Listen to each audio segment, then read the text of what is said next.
Free Talk Live, brought to you by freekeen.com. Listen live at freetalklive.com.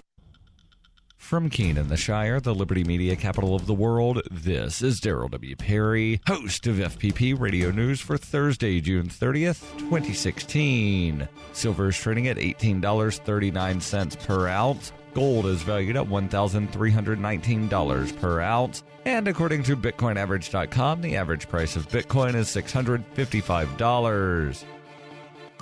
Antiwar.com reports the U.S. Embassy in Iraq has announced that the U.S. government has secured a $2.7 billion loan to the Iraqi government to pay for their ammunition and equipment maintenance during the war against the Islamic State. The loan will have a term of 8.5 years at a 6.45% interest rate. The deal is part of the U.S. Foreign Military Finance Program. The same program provided Iraq with upwards of $4 billion during the previous U.S. occupation of Iraq, though in that case the money was in grant form and not to be paid back. The U.S. State Department said it was keen to provide the loan guarantees to Iraq to ensure that their struggling economy, made all the more struggling by weak oil prices, does not get in the way of their open-ended war against the Islamic State. It remains to be seen, of course, if Iraq ever pays back the loan, and in all likelihood the money to repay it will come out of U.S. foreign aid to Iraq over the years to come, which is likely to continue to grow along with U.S. involvement in the conflict.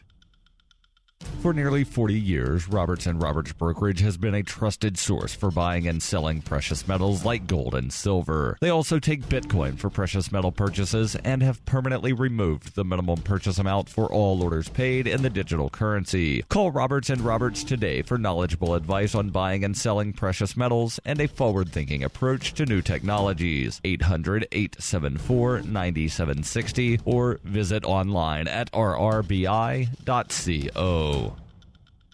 UPI reports 4 Baltimore police officers awaiting trial in the death of Freddie Gray have filed motions to have their cases dismissed. Lieutenant Brian Rice, Officer Garrett Miller, Sergeant Alicia White, and Officer William Porter cited defects in the prosecution's case after 2 recent disclosures. Earlier this month, during the trial of another defendant, Officer Caesar Goodson, Baltimore Police Detective Danielle Taylor testified that she was given a script by prosecutors to read to the grand jury that had several things that I found to be inconsistent with our investigation. In a separate case, a Baltimore sheriff's major said in an affidavit that he signed off on prosecutors' charges that did not have adequate details of the investigation. According to the motion, the officer who filed a statement of charges said in an affidavit that he was simply presented a narrative by the state's attorney's office and at most retyped the narrative, signed it under oath, and presented it for charges and arrest warrants for 6 officers. Attorneys for Rice said multiple defects rose to the level of prosecutorial misconduct and a violation of the officer's rights to due process. The filings in the other 3 cases contain similar language.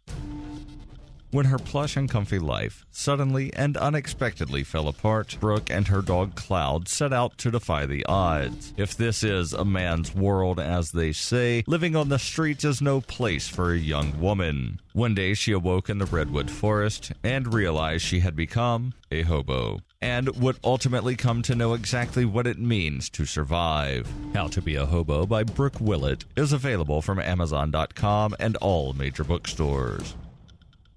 Reuters reports the United States Senate gave approval on Wednesday to a relief plan to help Puerto Rico address its $70 billion debt, sending the measure to President Obama for his signing into law just ahead of a possible default by the U.S. territory on its next debt payment. The measure passed the Senate on a vote of 68-30, and President Obama said in a statement he looked forward to signing the bill into law. The House of Representatives had previously approved the bill. The legislation would create a federal oversight board with power to restructure Puerto Rico's unmanageable debt load. The bill provides for a stay or halt to any litigation brought against the Puerto Rican government and its debt-issuing agencies that is retroactive to December. This provides breathing room for the board to start the process of restructuring and oversee a sustainable budget process. On Friday, Puerto Rico faces a potential default on a chunk of its debt if it cannot make $1.9 billion worth of payments. Puerto Rico's governor, Alejandro Garcia Padilla, has said the island will default some of the debt. The 7-member board appointed by President Obama from recommendations given by party leaders in both the House and Senate is supposed to be in place by September 1st of this year. Neither major political party was entirely happy with the fix, and many in Puerto Rico are leery of the proposed oversight board, fearing it could usurp the island's government and place investors' concerns over local priorities. This has been FPP Radio News, online at fppradio.com. If you're the parent of a man-child, you know how frustrating it can sometimes be. The piercing sound of his video games waking you up at 2 in the morning. His insatiable hunger and inability to cook anything for himself. The messes he makes. The stress can be overwhelming. Something will set them off, such as their man-child will tell them that they don't know how to tie a tie even though they're almost 30. They'll start shaking them and yelling and saying, "What the hell is wrong with you? Why don't you get a real job instead of working part-time at a board game store?" The results of shaken man-child syndrome are devastating. Trauma caused by the brain colliding with the inside of the man-child's skull can lead to cognitive disabilities, making it even more unlikely he'll finally marry the girl he's been having a long-distance online relationship with for 6 years. Or it can even lead to death. He's not spilling cereal all over the couch or leaving his beard clippings in the bathroom sink intentionally. He truly does not know what he's doing. For the Lab Report, I'm Stuart Adams. This is the Onion News Network.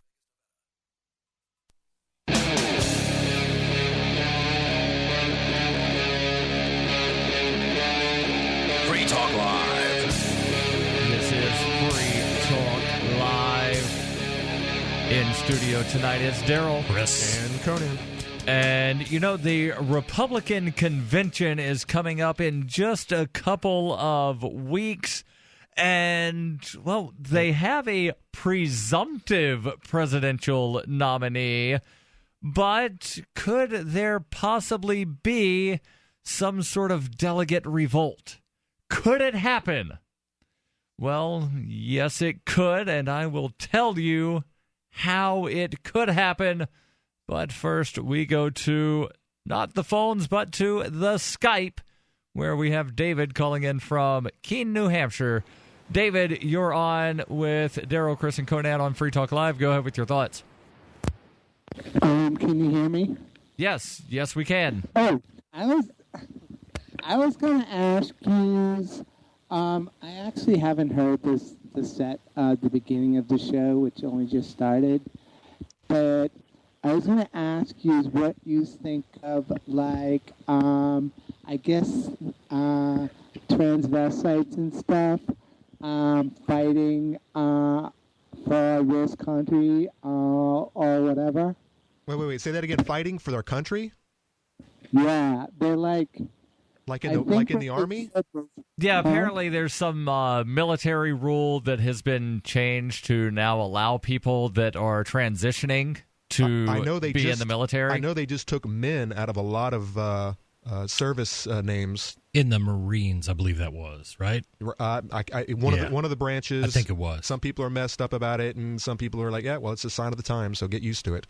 I didn't even know about this transvestite thing. Yeah, I saw a headline, but I didn't read any of the stories about it. But it really makes no difference to me. If the person wants to join, an organization that largely exists to wind up killing other people, and you have I would try to dissuade them from doing it, but it shouldn't make any difference.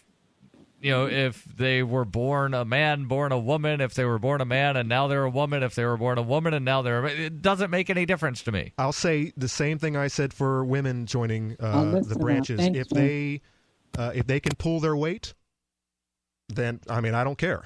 That's really the big argument. If they're unable to handle the weight load and the stress and the that comes with the territory, then they should not enlist. But there are plenty of opportunities. You don't have to be crawling around in the mud. There's plenty of other positions available. And there always has been. Yes, you've got supply, you've got communications, you've got a zillion things that are non-combat. But I agree. If you want to go down that road, you should be more than welcome to, regardless of race, creed, color, sexual orientation. Doesn't matter to me. I don't buy the whole, it'll be a distraction. It's our society now. Yeah, that might have been for the some of the older generations where they're opening the car doors for their ladies and getting them flowers and the whole nine. That just doesn't happen anymore. It is a lot more equal, and in a lot of professions, maybe not or logging or if you're worried about fishing, but in a lot of professions, it's very equal, and I don't think anyone even bats an eye. If you're in, say Iraq or Afghanistan and there's bullets whizzing by your head and your primary concern isn't the bullets flying by your head, but whether or not the person next to you was born with the same genitals that they have now, then the problem is you, not them. I think that those men do exist, and it might not be fully 100% ingrained in their minds that they're going to take a bullet for a woman. But I do believe that there are hero types out there who just they wouldn't be able to sleep at night if the girl was shot right next to them and they didn't do anything about it. And yeah, those guys do exist. Yeah, and this isn't, to me, the question isn't about what's right and what's wrong. It should be, I think, but I think it's more a question of where we're at as a society, and is everybody in our society truly accepting of those sorts of differences. Now, I think I can speak for us. We're really not put off by any differences in anybody. It just doesn't matter. You're a human being, I'm a human being, and we kind of leave it at that. You're an individual. Sure. And that is who we protect. That is the bottom. That is the building block that we protect. It's not the collective. It's not the community. It's not the government or the party we're a part of. It's the individual that we feel most protective of. It is the smallest minority, right? The individual. So I agree with that completely. But I also am wise enough to recognize that not everybody in our society feels that way, and that's why we have turmoil. That's why these things come up. That's why we have bathroom problems. Yeah. While I feel I'm absolutely in the right, I can absolutely understand why not everybody feels that way, because everybody has different opinions. Right, and some of those people with different opinions happen to be Republicans, and some of those Republicans are delegates to the upcoming national convention. Wow, you took that in a partisan direction real quickly. Well, that's because we started the show by asking the question, could there be a Republican delegate revolt? I understand. Could the delegates wind up saying no to Donald Trump?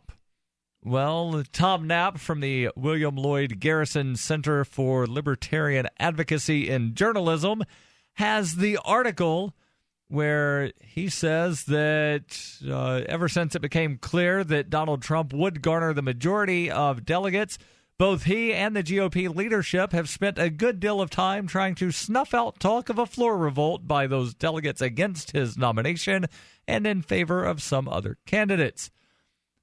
Trump says the Republican National Committee put out a statement, you can't do it, it's not legal, you can't do it, you're not allowed to. Are they or are they not? Is Trump right? Is it illegal for the delegates to do what they want instead of what Trump and the RNC claims the rules demand? In a word, no. Keep in mind that at a national convention, the delegates run the national committee, not the other way around. The delegates make the rules. The delegates can change the rules. The delegates can suspend the rules, and even the rules as written leave room for a revolt. Excuse me, is this written in 2011 before Ron Paul and the 2012 Republican convention? No, this was written yesterday. Huh, because that doesn't really jive with, I'm getting older. Maybe my memory's failing. Hold a on, little bit. so, no, and he's right here. The delegates, the majority or supermajority of the delegates make the rules, not a minority of delegates. It would be, great if, like the Ron Paul delegates got to make the rules. It would be great for the Ron Paul delegates. It would not be great for the majority at the convention. I'm not taking issue with that. I'm taking issue with the fact that you started out by saying the delegates make the rules. And that was not how I recalled it. It seemed to be something a little different, like when there's a rules committee, when Boehner that calls a vote and says aye, and the nays vastly outweigh the ayes by every measure. That seems to me like somebody else is making the rules. When the teleprompter was pre-written. Yeah, I forgot about that. Yes, that was great. It came up and they saw it. Just read it. All right, there we go. That's how we want the vote to go. All right, Darryl. How's this gonna roll out? Because unlike Ron Paul, who had a smattering of supporters at the delegate convention. There was a lot of them, but in the globally, there are a lot of Trumpites out there. If they were to try some shenanigans at this event with the Trumpites, there's going to be buildings burning down. There are people that are, and this is me talking from my personal knowledge. There are people that are delegates to the convention that are bound by their states to vote for Donald Trump that do not want to do it. Mm-hmm. That's a There's shocker. a delegate from, I believe it's Virginia, that has filed a lawsuit trying to overturn the rule or the law, I forget which, that requires him to vote for Donald Trump because this man does not want to do it. It's not a legal law, is it? It's a private party, right? It's a party law. Hold on. But, well, no, some states there are things where the Republicans and Democrats that control the legislatures have written things into statute requiring people to vote the way that they are told that they have to do so. I'll tell you how they could possibly revolt, and it's all within the rules. This is Free Talk Live. Every once in a while, you get information that's worth changing your life for. This is one such time. You can save up to and beyond 25% on all purchases at Amazon. You probably heard of Bitcoin and just not thought much about it. You certainly know that you can get competitive pricing at Amazon, but now you can get a 25% discount on nearly everything you need to live. I've just given you a huge raise, and all you have to do is claim it. You go to saveitpurse.com and open an account. Do this right now. Don't wait. Then you fund the account with Bitcoin. You can buy them through expresscoin.com with a check or money order. There are other ways to get Bitcoin, but that's fast, safe, and easy. This information is worth you changing the way you do things. Go to saveitpurse.com right now, get signed up, and cash in on the huge raise I'm offering you. 15 to 25% off of everything at Amazon through saveitpurse.com.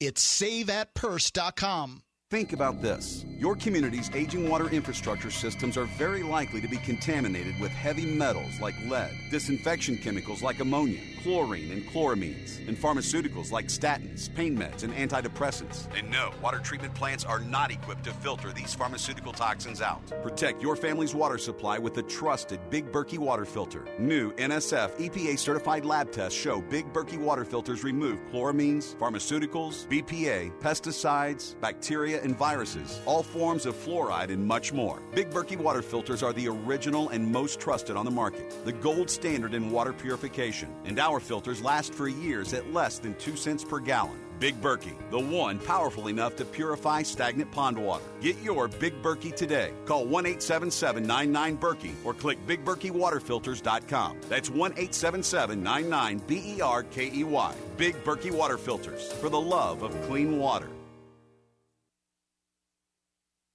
Why did you move to the Shire? I moved here to the Shire because there's other people around who take liberty just as seriously as I do. I moved to the Shire because I saw videos of people challenging authority and thought that I could get support myself. It called to me, like, do this right now. I wanted to be around people like me who got it, and once I got here, I knew there was nowhere else that I wanted to be. I've always wanted to change the world, so I moved to the Shire to join people who were actually working towards doing the same thing. The people here are awesome, loving, and positive. It was for the adventure and for the feeling of something important is happening here, and I just wanted to come to sort of be part of that. Visit ShireSociety.com to read and sign the Shire Society Declaration and learn the reasons why, if you love liberty, you should immigrate to the Shire. Plus, add yourself to the Shire map at ShireSociety.com. That's ShireSociety.com.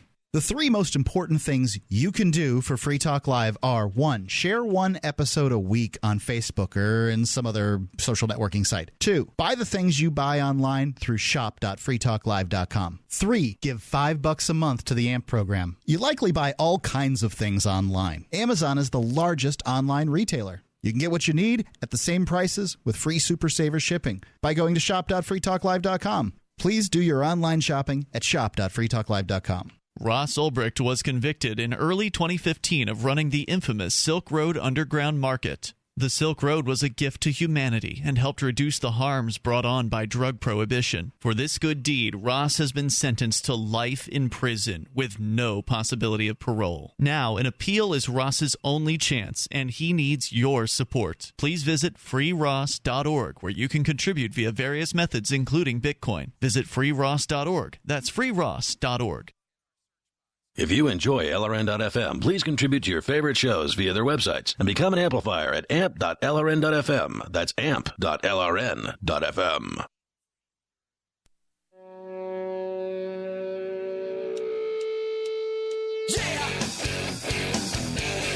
This is Free Talk Live, 855-450-FREE. That's 855-450-3733. We're talking about the possibility, not saying how likely it is, but it is ever so possible, that there could be a delegate revolt at the upcoming Republican convention. And the question is, can they actually revolt? Donald Trump said that the delegates can't do it. It's not legal. They're not allowed to. Well, actually, they are. And the rules actually allow them to do this.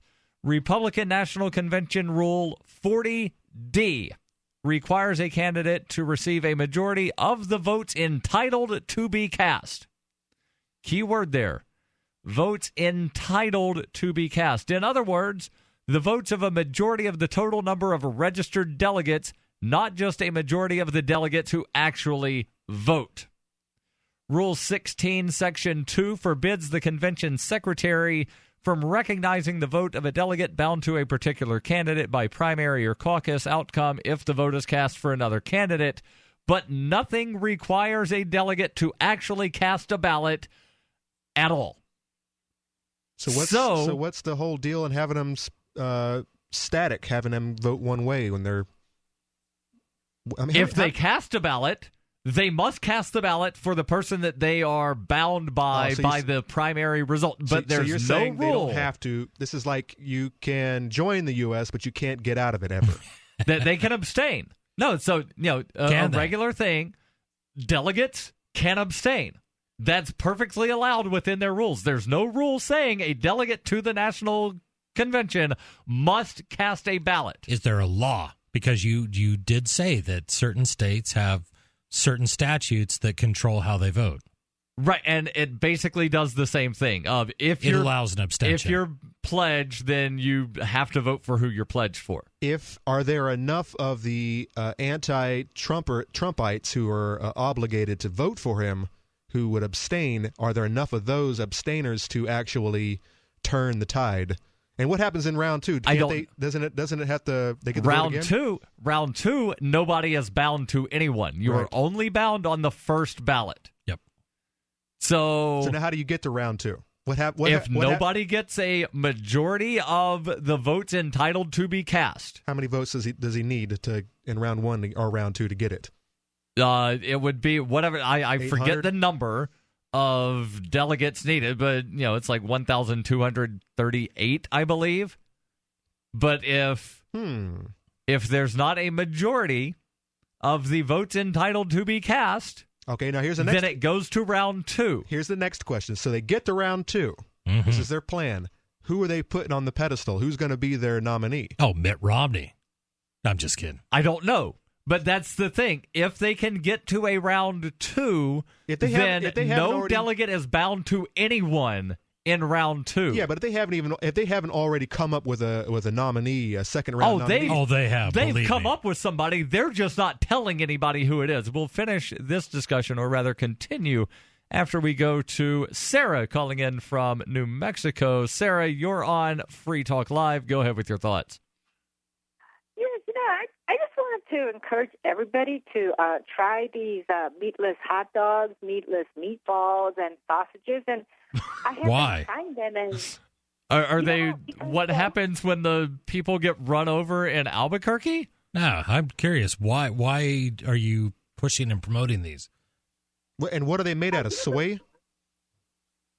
They're kind made out of all different types of vegetable protein. I've been trying vegetarian burgers, and they taste wonderful. And I feel so light, and I feel so good.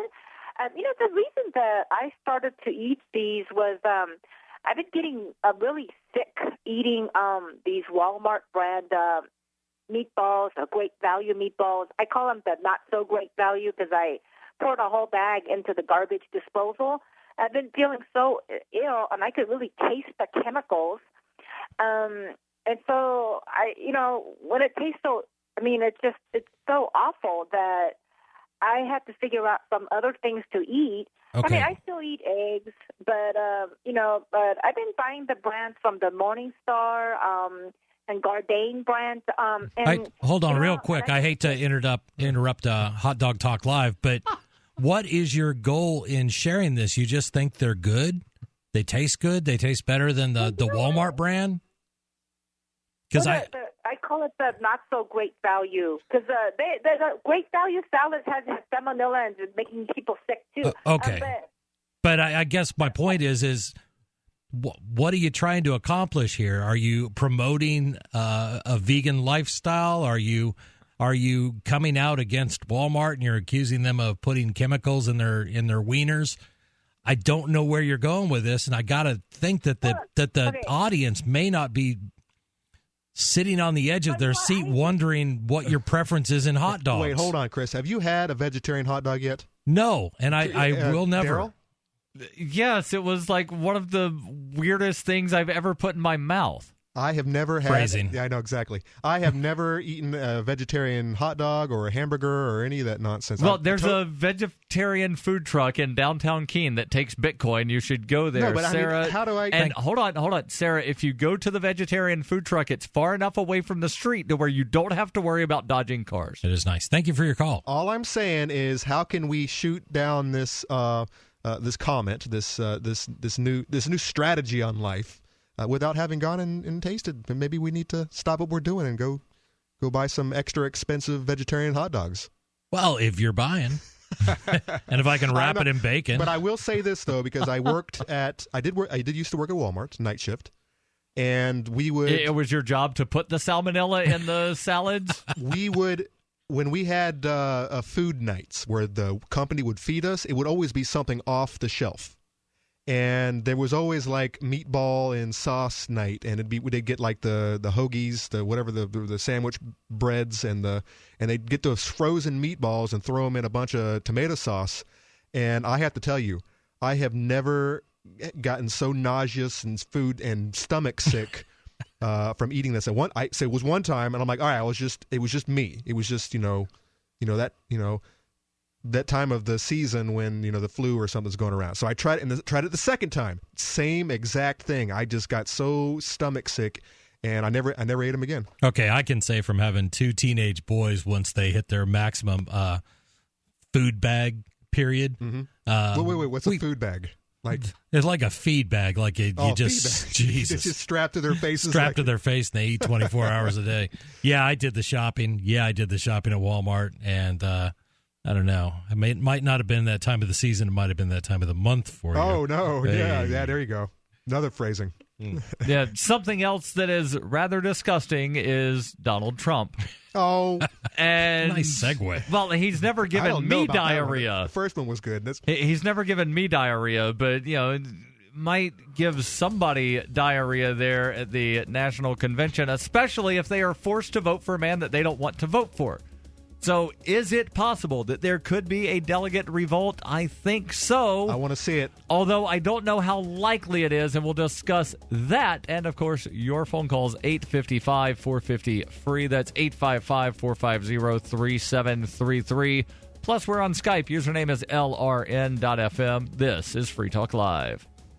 Paid non-attorney spokesperson Adam Pulaski of the Pulaski Law Firm with principal office in Houston, Texas is the attorney responsible for the content of this ad. This ad is not legal advice, and the choice of a lawyer should not be based solely upon advertisement. Services may not be available in all states. Attention Xarelto users. If you or a loved one took Xarelto and suffered a serious bleeding event, you may be entitled to financial compensation. Xarelto is a popular prescription blood thinner used to prevent blood clots and protect patients from strokes. These serious bleeding events have led to numerous cases of hospitalization and even death. Phone lines are open 24/7. Call 800-261-0937. That's 800-261-0937. hunters, anglers, campers, and survivalists. Get back to nature. Expand your horizons with the highest quality, most versatile, unique slingshots and sling bows on the market at slingbow.com. Sling bow products are compact and models start from just $17.98. They're perfect for your bug out bag or storing in your vehicle. Give yourself and your loved ones the excitement and tradition of sling bow. A new frontier in archery and truly modern twist on this primitive survival tool. Feel the thrill only at slingbow.com.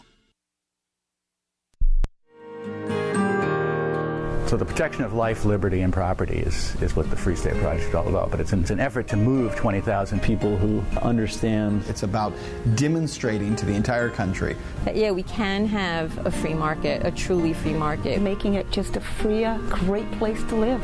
It's the world's largest voluntarist libertarian community, and it's only getting bigger. That's amazing, to be able to move to a place where other people passionately believe in being free and independent. What the Free State Project is managing to do, though, is to put their money where their mouth is. It's physically getting up across the country and saying, let's go someplace and let's demonstrate the power of these ideas. There's a lot of kind of philosophy that surrounds liberty. There's a lot of thinking about it and talking about it. But here in New Hampshire, people are doing it. 101 Reasons Liberty Lives in New Hampshire, a documentary by Free State Project early movers. Watch it free at 101reasonsfilm.com. 101reasonsfilm.com. So you've signed the Shire Society Declaration and are planning your move to New Hampshire to be around more liberty-oriented people. Next, sign up for the Shire Society Forum at forum.shiresociety.com. There are a bunch of people there who are already in the Shire, and they want to meet you. If you're already in the Shire physically, you should also come by the forums. Remember, not everyone uses Facebook. New people are signing up for the Shire Society Forum every month, so drop in and say hello at forum.shiresociety.com. If you want to know the latest about Free Talk Live before we go on the air, all you need to decide is how you want it delivered. It's your choice. Visit news.freetalklive.com. You can get emailed announcements and participate in contests via our email updates list. Plus, we have a Twitter account that you can follow and a Facebook page where you can become a fan. So visit news.freetalklive.com to get news about Free Talk Live as soon as it's announced and the way you want it delivered at news.freetalklive.com. That's news.freetalklive.com. Are you about to meet the media? If you're about to be interviewed, do their homework for them. Know this about the person who will interview you. He or she is busy, so expect minimal, if any, preparation. He or she doesn't know as much about your topic as you do. He or she isn't as concerned as you are about getting your message out, so you need to take responsibility. Provide a biography and fact sheet, photographs, or other materials that tell your story. Reporters won't be put off if you supply frequently asked questions. Remember, Public Speaking 101, at the end of the speech, what's the one thing you want them to remember? You can download the document I supply to reporters who interview me and squirm through a video that demonstrates how not to conduct your media interview at www.survivalspeech.com. I'm Holland Cook. You can put the Liberty Radio Network on the air in your area. Visit broadcast.lrn.fm to learn how. Broadcast.lrn.fm.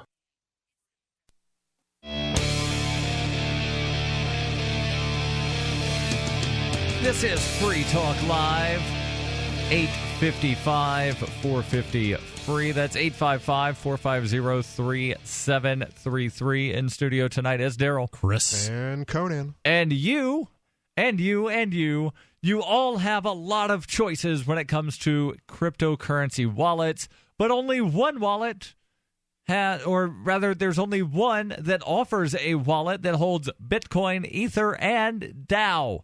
That's Jax, Jaxx. You can get it at jax.io.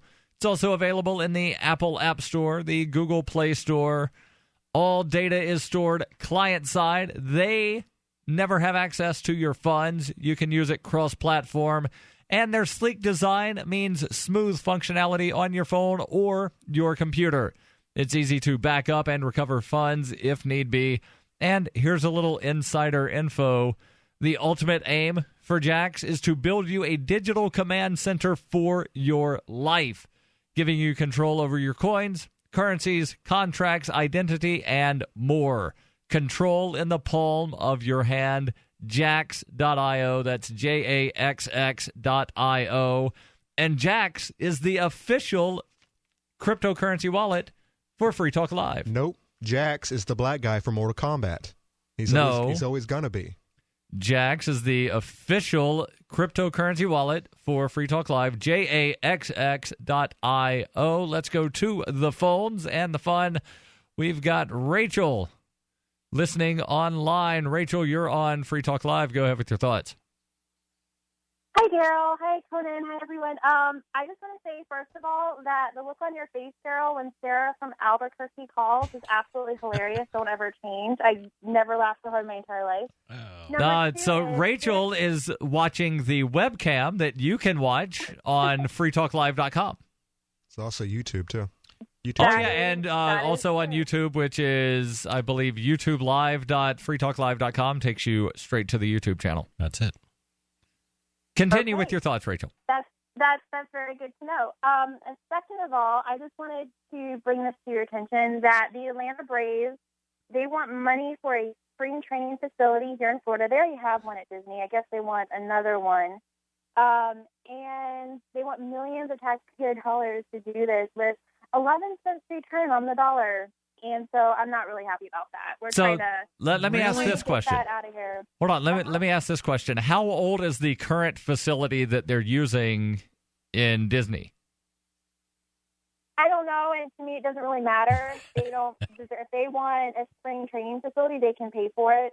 Like everyone else should pay for their own things, unless we're just going to hand it to them as charity. Oh, I completely agree that if they want a new facility, they should pay for it themselves. But unfortunately, that's not how sports operates in the United States. Yeah, I think and this is the only reason I asked about the age of the facility is I was recently in Atlanta, and I was told that the Braves are moving their primary facility. They're not moving the facility, but they're leaving that facility that is less than 20 years old to go to a new stadium that was built about 20 minutes north of downtown Atlanta. Darryl, I think you're missing the point. Yeah, These stadiums bring lots of jobs to different areas, and you cannot expect... We can't expect billionaire to be able sports team owners to afford millions of dollars for a stadium. They're going to get some of the rewards, but so will all the people that live there. So why shouldn't the people share the risk? 11 cents on the dollar, guys. 11 cents on the dollar. So, yeah, I mean, that's the myth, right? Like, I've talked to a lot of people about this, trying to convince them otherwise. Like, make a fuss of that. This isn't okay. And like, well, it'll bring jobs. I'm like, no, it won't. Chris, it's not just the jobs. It's not just the jobs. It's bread and circuses. You aren't just providing jobs, but you're making the people happy, and you're preventing. Right, but you're not giving the people a return on their supposed investment. You're stealing money from people, using it for something else, and then the people that you steal it from, you're telling them you're investing in the community. Well, that's right. Damn it, give me a return on my investment. And they're so happy afterwards. No, and they're not happy, and they're not burning your government. They've got an down. absolutely horrible baseball team playing in a stadium that nobody wants to go to because it's a horrible baseball team playing in the stadium. For the record, I am just messing with you guys. You do know that, right? Of course we know. Okay, I know that. No, I had no idea. Well, you're so good at that. I know. I just. Yeah, and then this spring training facility, it's not even like the place that they would be playing 81 baseball games. They would be playing like 15 or 20 spring games there, and they might practice there for a month. And I think they'll only practice there for like a month or two. And yeah, I mean, let's say in a magical world where the government, we actually get a quote-unquote return on our money or return on the government's money. It actually creates jobs and everything. That's not the way to do it. That's not right. The money was stolen from us anyway, and we're really not having too much of a say in how it's being spent. So it's just not good, guys. It's not good. We're trying to fight it down here. So and you should. Absolutely. It's just complete BS, and it's not okay. And a lot of people, again, they believe in the myth that, this will create jobs. Well, no, not really. I mean, yeah, maybe temporary jobs, but it won't even, we're losing money. And this is not just with the Atlanta Braves Stadium, but it's also with all the sports teams. Yeah. And in Florida, it's just, well, everywhere. But yeah, in Florida, we're just really getting a raw end of the deal with this special interest investment and corporate welfare. So it's just not good. Everyone needs to pay their own way, and they cut taxes. Let's cut taxes for everybody, not just a select few. Yeah, anyway, and it's not just the owners that get the perks. There are some within the community that get the perks too. So I used to live in Maryland, and one of the big things was everybody wanted to be like the Redskins training camp. You know, what can we do? And some town would have a small college, so they would say, you know what, we'll let you use our fields. And free of charge. No. There were always costs tied to that they would charge the teams, who would then get it from somewhere else. And I will say there always is a minor bump in the local economy, but is it long-lasting? Is it worth what you put out? I don't think so. And to your point, it's involuntary. It's not a voluntary contribution I am making in my community. It's going to be whoever controls the purse strings. Yeah, and there was a football player for the, I believe, Seattle Seahawks that recently was on a sports talk show, and he said publicly that he thinks that these billionaire owners should have to pay for their own stadiums. And I agree, and it's yet to be seen whether or not there's been any backlash against him from the owner of the Seahawks, saying, hey, wait a second, you shouldn't say that I should have to spend my own money, so you're not going to play for me anymore. Right. Yeah. And, you know, the crazy thing is that I think it was Hillsborough, where the Tampa Bay Bucks are, that the county of Hillsborough gave them, I think it was a little over $200 million, I want to say, and then they bumped up the prices of the tickets. Of course they did. Really ticked off a lot of people, yeah. Of course they have to increase the price of the tickets because they've got this new, nice, shiny facility. Serves you right, guys. You know, serves you right for what you did. Hopefully it'll teach you something. Maybe not. I know here in Orlando, we finally got the local soccer team, nailed it through their heads that they should pay their own way. So they have actually come out and said, I think it's as this year. I want to say it's as of this year, but they're going to completely pay for all their own costs and all that good stuff. So that's good. You know, writing some victories here, but it just kills me. It absolutely kills me, because even if it was, you know, all that great, all, you know, sparkles and rainbows and unicorns and perfectness, then it's still involuntary. It's still not okay. But the thing is that it's not. We're not even breaking even with them taking our money. It's absolutely ridiculous. It does not help. It does not help at all. And more people need to know the facts. Rachel, thank you for the call. Hey. And we will continue, hopefully, explaining the possibility, however slight it may be, of a Republican delegate revolt at the upcoming national convention. Burn and, it of down. course, your calls are welcome. 855-450-FREE. That's 855-450-3733. This is Free Talk Live. This is a life-changing message for anyone with sleep apnea who is on the go and tired of dragging around a big, bulky home CPAP device. MiniCPAP.com now offers a portable device that's as small as a soda can and weighs less than a pound. For even more freedom, you can add a battery that's as tiny as a deck of cards. It's called the Transcend Mini CPAP, and right now you can try it risk-free for 10 days by calling 1-800-941-9483. Transcend is the world's first portable mini CPAP device. It gives you the freedom to sleep in total comfort anywhere you are. Our smallest and most advanced portable design ever, Transcend is so small and so light you can fit it in your briefcase or purse to use anywhere you go. It's FAA compliant too, so you can even sleep comfortably while flying. Enjoy the freedom to sleep comfortably anywhere. Call minicpap.com now for your 10-day at-home trial. 1-800-941-9483. That's 1-800-941-9483. Are you worried about your mom or dad living alone in their house? Hi, I'm Joan London. Listen, I know how difficult it is to find senior care for someone you love. That's why I recommend a free service called A Place for Mom. They are the nation's largest senior living referral service. Call A Place for Mom today. To receive free information on senior living communities in your area, call A Place for Mom at 1-800-704-6182. A Place for Mom offers free one-on-one advice from local advisors and a personalized list of senior living communities you can visit. If you have questions about senior care for your mom or dad, there's a place for answers, A Place for Mom. Call A Place for Mom in the next 10 minutes to get your free ebook on financing senior care as well as free information on senior living communities in your area. Call 1-800-704-6182. That's 1-800-704-6182. Free Talk Live.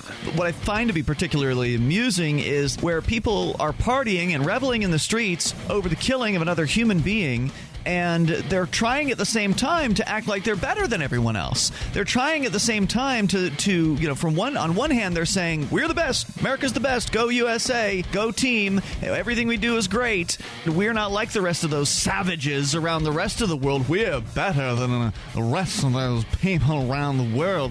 But look, you're partying in the streets over a killing just like they did. You are no different than anyone else. You are the thing that you hate. Right. If it's like, oh, in your face, huh, hey, what is that going to result in? Violence. It's going to result in another airplane hitting another building. Free Talk Live, 7 nights a week from 7 to 10 Eastern. Live on the Liberty Radio Network at LRN.FM. Here's a chance to do a little activism while you're cruising Facebook, Twitter, or Google+. Between the LOL cats, the recipes, the hot girls, and the inspirational sunrise memes, Free Talk Live's posts pass by your newsfeed. Like them, comment. It gives us more exposure. If you don't see our posts, click like at facebook.freetalklive.com and then hover over it to click Get Notifications. It's an easy way to spread the ideas of liberty a bit further. I know you're busy, but you can spare that 1/10 of a calorie it takes to click on something. facebook.freetalklive.com. The new 4th edition of Healing Our World, The Compassion of Libertarianism, will take your understanding of liberty to a deeper level and has over 1,300 updated references, new cartoons, and a foreword by Dr. Ron Paul. With discounts for multiple book purchases, the 4th edition of Healing Our World is a great gift for the liberals, pragmatists, environmentalists, and Christians in your life who think libertarianism is cold-hearted. Get yours today at healing.freetalklive.com and use promo code FTL for a $5 discount. You can connect with the Liberty Radio Network via our Facebook page at facebook.lrn.fm. That's facebook.lrn.fm.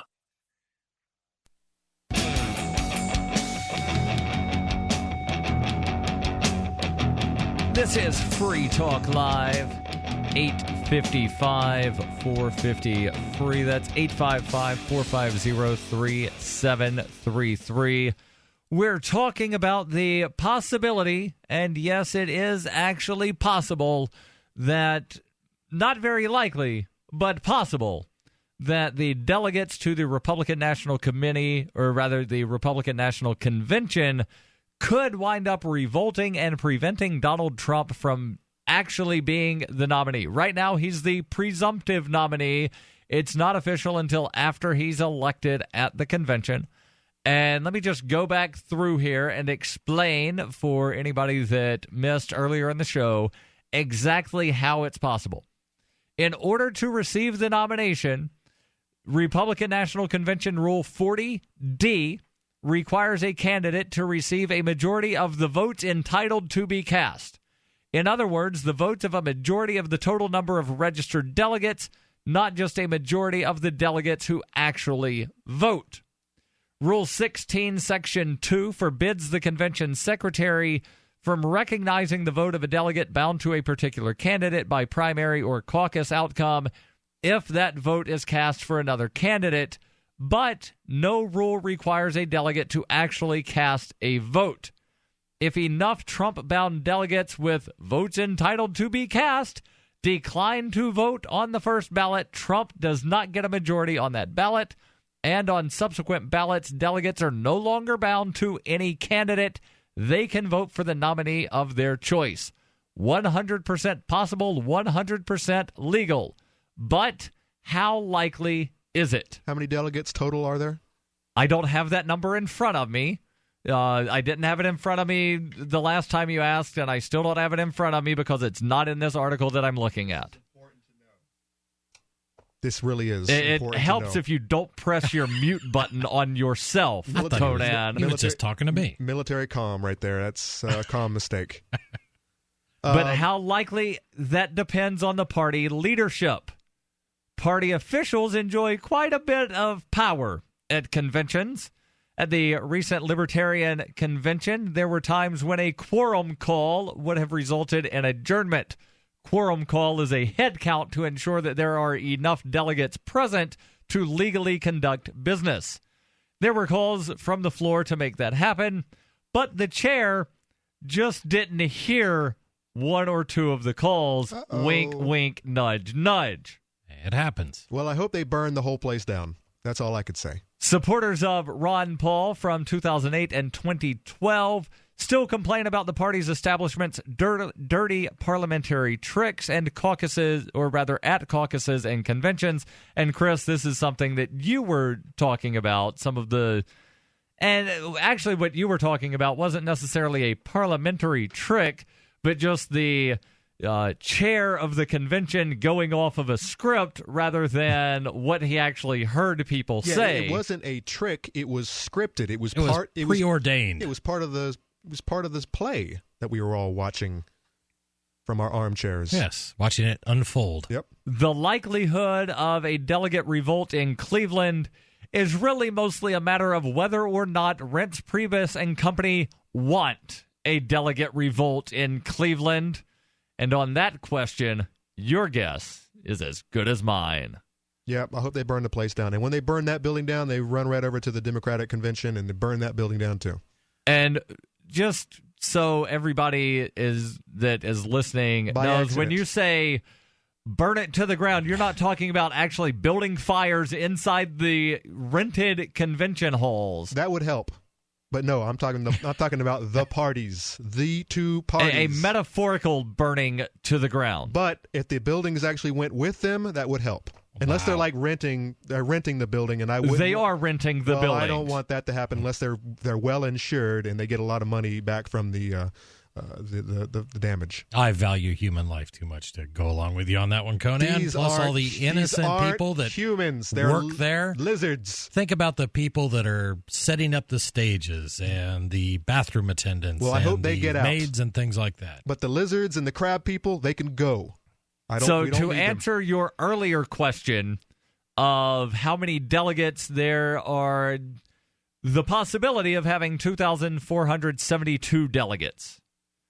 Now, how many of those actually wind up showing up? How many of those wind up actually being seated? We don't yet know because, well, we don't have a time machine to travel to July 18th through the 21st to know how many are actually there.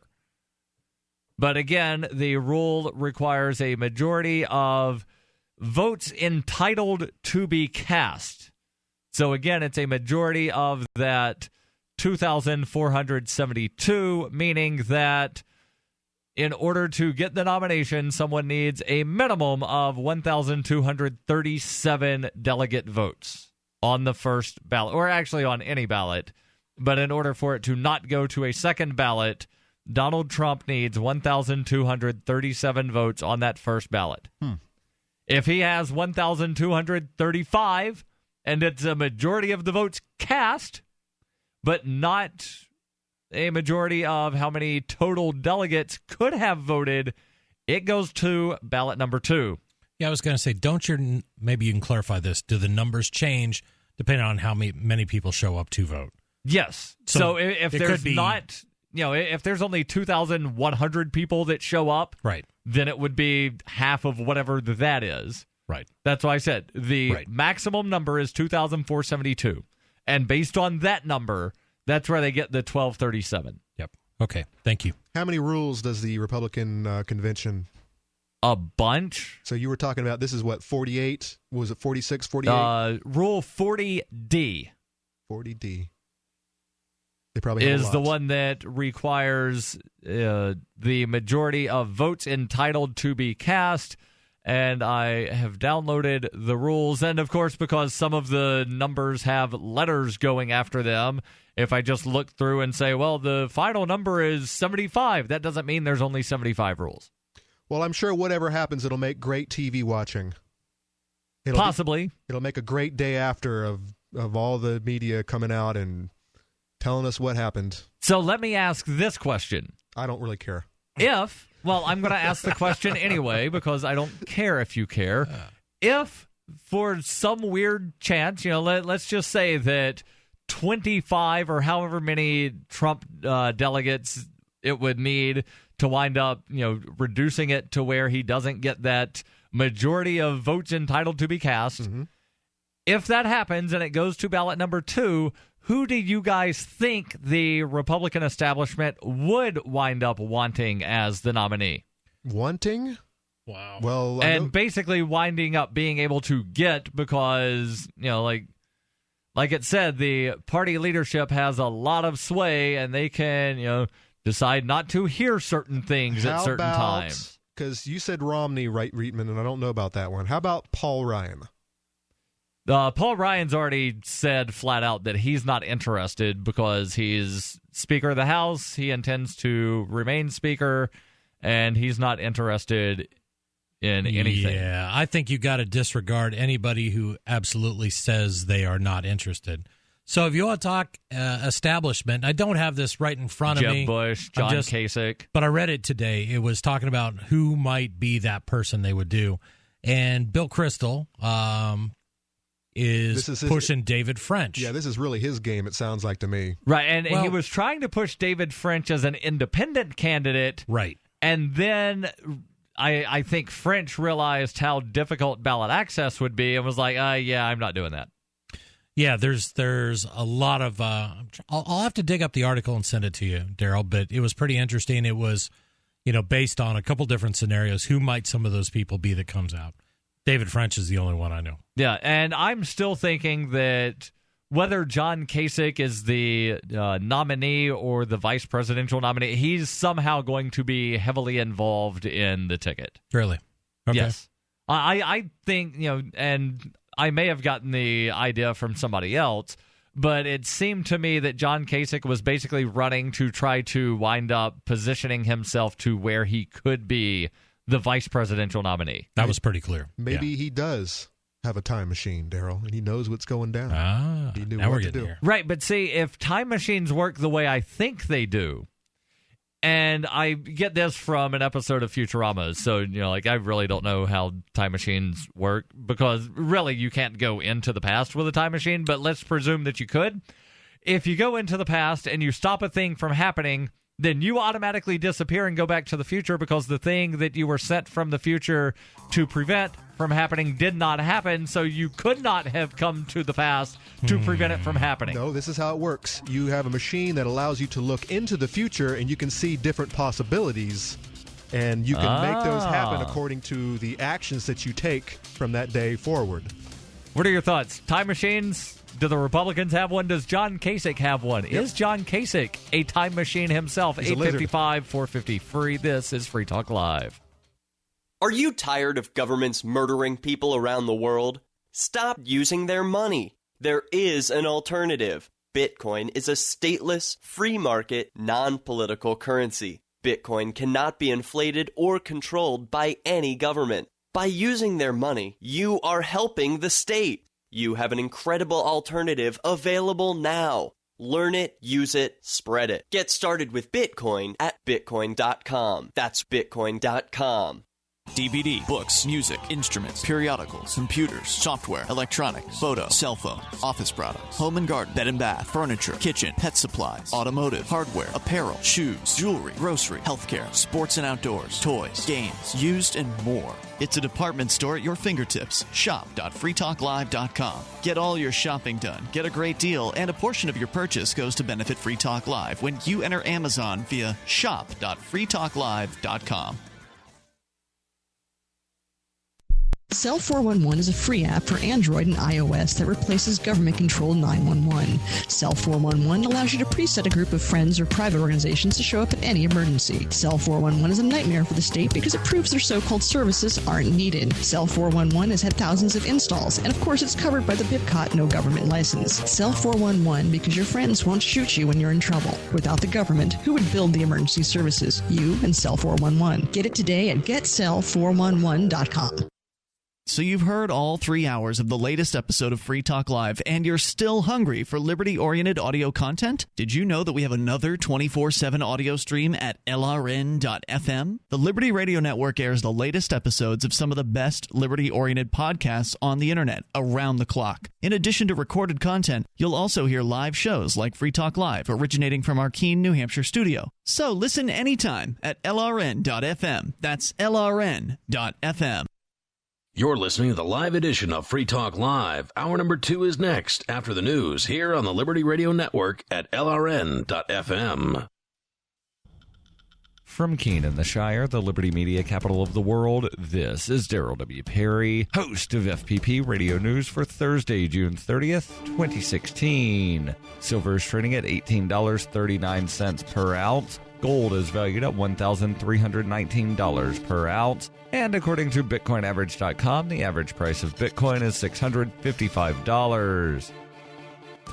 Antiwar.com reports the U.S. Embassy in Iraq has announced that the U.S. government has secured a $2.7 billion loan to the Iraqi government to pay for their ammunition and equipment maintenance during the war against the Islamic State. The loan will have a term of 8.5 years at a 6.45% interest rate. The deal is part of the U.S. Foreign Military Finance Program. The same program provided Iraq with upwards of $4 billion during the previous U.S. occupation of Iraq, though in that case the money was in grant form and not to be paid back. The U.S. State Department said it was keen to provide the loan guarantees to Iraq to ensure that their struggling economy, made all the more struggling by weak oil prices, does not get in the way of their open-ended war against the Islamic State. It remains to be seen, of course, if Iraq ever pays back the loan, and in all likelihood the money to repay it will come out of U.S. foreign aid to Iraq over the years to come, which is likely to continue to grow along with U.S. involvement in the conflict.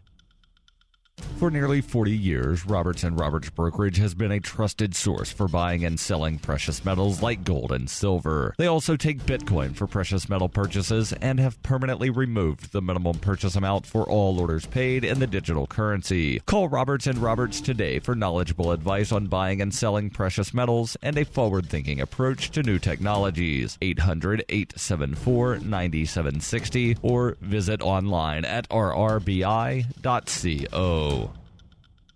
UPI reports 4 Baltimore police officers awaiting trial in the death of Freddie Gray have filed motions to have their cases dismissed. Lieutenant Brian Rice, Officer Garrett Miller, Sergeant Alicia White, and Officer William Porter cited defects in the prosecution's case after 2 recent disclosures. Earlier this month, during the trial of another defendant, Officer Caesar Goodson, Baltimore Police Detective Danielle Taylor testified that she was given a script by prosecutors to read to the grand jury that had several things that I found to be inconsistent with our investigation. In a separate case, a Baltimore sheriff's major said in an affidavit that he signed off on prosecutors' charges that did not have adequate details of the investigation. According to the motion, the officer who filed a statement of charges said in an affidavit that he was simply presented a narrative by the state's attorney's office and at most retyped the narrative, signed it under oath, and presented it for charges and arrest warrants for 6 officers. Attorneys for Rice said multiple defects rose to the level of prosecutorial misconduct and a violation of the officer's rights to due process. The filings in the other 3 cases contain similar language. When her plush and comfy life suddenly and unexpectedly fell apart, Brooke and her dog Cloud set out to defy the odds. If this is a man's world, as they say, living on the streets is no place for a young woman. One day she awoke in the redwood forest and realized she had become a hobo, and would ultimately come to know exactly what it means to survive. How to Be a Hobo by Brooke Willett is available from Amazon.com and all major bookstores. Reuters reports the United States Senate gave approval on Wednesday to a relief plan to help Puerto Rico address its $70 billion debt, sending the measure to President Obama for his signing into law just ahead of a possible default by the U.S. territory on its next debt payment. The measure passed the Senate on a vote of 68-30, and President Obama said in a statement he looked forward to signing the bill into law. The House of Representatives had previously approved the bill. The legislation would create a federal oversight board with power to restructure Puerto Rico's unmanaged unmanageable debt load. The bill provides for a stay or halt to any litigation brought against the Puerto Rican government and its debt-issuing agencies that is retroactive to December. This provides breathing room for the board to start the process of restructuring and oversee a sustainable budget process. On Friday, Puerto Rico faces a potential default on a chunk of its debt if it cannot make $1.9 billion worth of payments. Puerto Rico's Governor Alejandro Garcia Padilla has said the island will default some of the debt. The 7-member board, appointed by President Obama from recommendations given by party leaders in both the House and Senate, is supposed to be in place by September 1st of this year. Neither major political party was entirely happy with the fix, and many in Puerto Rico are leery of the proposed oversight board, fearing it could usurp the island's government and place investors' concerns over local priorities. This has been FPP Radio News, online at fppradio.com. A cool guy from middle school is still sporting his fat pair of Jinkos. A stunned St. Peter's Square crowd hears the Pope getting bitched out by God, and an 8th grader caked in makeup is probably really confident. This is The Onion Week in Review. This week, a Pew Research Center poll found that the vast majority of Americans would watch a television show called Love Trap, with most saying that regardless of the show's genre or quality, they would tune in weekly to see its stars stumble into romantic triangles, double-cross one another, and contend with whatever the titular love trap refers to. The survey confirmed that 62% of Americans would likely watch Love Trap to see a shrewd but cold-hearted Southern belle named Tammy. 23% of the nation hoped the show would be referred to as The Trap by its most loyal fans, and 15% of respondents said they simply needed something to watch. And in this week's Science News, a biologist completes a 5-minute study of the pathetic organism in his mirror. In other news, a man confidently hits send on the worst job application a company has ever seen. This is the Onion News Network.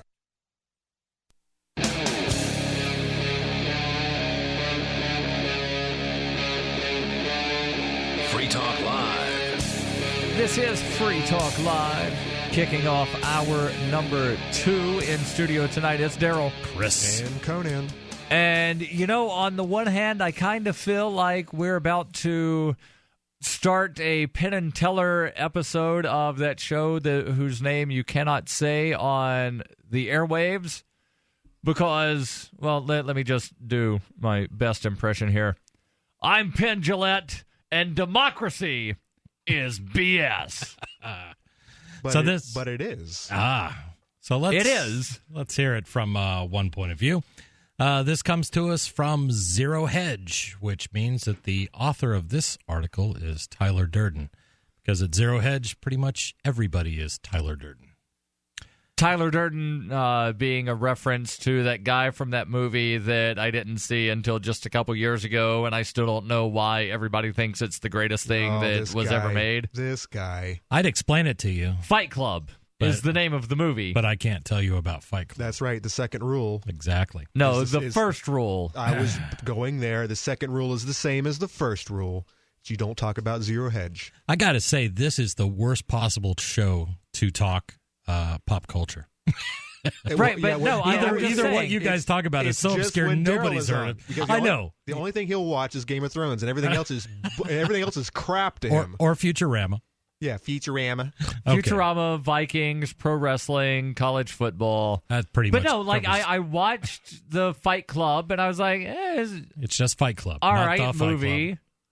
But there are some people that are like, that's the greatest thing that's ever been made. It changed my life. And I was like, really? Who said that? I don't think it's even. I don't think it's even in my top 10. But I do like Chuck. What's his name? I've heard people author. say that about The Matrix, the first one, not about Fight Club. Fight Club is just fun to watch. It's just like, yeah, that I want to release like that. I want to just let go and just, you know. Then we won't bring up The Matrix episodes 4 and 5. Yeah, I heard something about those. So, back to the article before we go further into pop culture hell. The name of this article is this is not The Onion, Why Elections Are Bad for Democracy, by Tyler Durden, of course. Following James Traub's mind-numbingly elitist rebuttal of the democratic rights of, quote, we the people, unquote, in favor of allowing they, the elite, to ensure the average Joe doesn't run with scissors, quote, it's time for the elites to rise up against the ignorant masses, unquote. I actually like running with scissors. Just because I was, told not to my whole life. Oh, there you go. And if you hold them the right way, then, like if you trip and fall, they're not going to poke your eye out. Okay, Darryl. Run with your scissors. You suffer ODT as well as Asperettes, we know. What is ODT? Oppositional defiance disorder. That would be ODD. What did I say? Illiterate. Oh crap! Well, illiterate no, man. Sometimes the dyslexia kicks in, and that was it. I think if Darryl were a cousin of Elizabeth Warren, his Indian name would be Runs with Scissors. Yeah, Running with Scissors. That's you. Yeah. All right. The Brexit has laid bare the political schism of our time. It's not about the left versus the right. It's about the sane versus the mindlessly angry. But what about second Brexit? It might now come. He's throwing in some Hobbit stuff. They're trying to make it come, Mr. Shireman over there. Winter is coming. There you go. Second Brexit, for those of you that haven't seen the Facebook meme, is Ireland and Scotland leaving the United Kingdom. Let them leave and let them watch what happens to the guys south of them. How much easier their life will become over the years, as long as some crap doesn't happen. I'm all for peeling back the onion of bureaucracy and lack of freedom. I mean, that's what this all comes down to. So let me continue. That's what it was all about, and everyone else is making it into something that it isn't. No, I disagree with that. Like racists. And, we talked about that a little bit, and there's a lot of people that are saying, this really was about liberty. This was about shedding away. I tell you, from a lot of the interviews I saw, there are certainly people in Great Britain that truly approached it from a racist angle. They don't want immigrants there to, quote, take their jobs. Take their jobs. And if you don't believe that's possible, for God's sakes, look at Trump's numbers. Look at the U.S. Yeah, it is possible. So let me continue. And Trump's numbers, by the way, are hovering around like 35-40%. Yeah, I think the honeymoon's over for the Donald. But even within the Republican primaries, for the large part, his numbers were hovering around 35 to 40%. All right. The Guardian's David Van Rybrook, originally posted in The Guardian, appears willing to take the fight for elite survival even further, proclaiming, quote, "Our voting system worked well for decades, but now it is broken. There's a better way to give voice to the people. You do not ask everyone to vote on every issue. On an issue few people really understand, but you draft a random sample of the population and make sure they come to the grips with the subject matter in order to take a sensible decision." Well, and I've also seen a proposal to where somebody said instead of having people at large that, self-select to show up to the polls, or having this, like you randomly select people like you do with a jury, randomly select... All right, random name here is going to be state representative. Random name here is going to be county commissioner. And, what they're saying is based on, just this random sampling of random people and putting them in positions, you're not really going to be any worse off than you currently are. And you save all that money from elections. Yeah, there's a benefit there.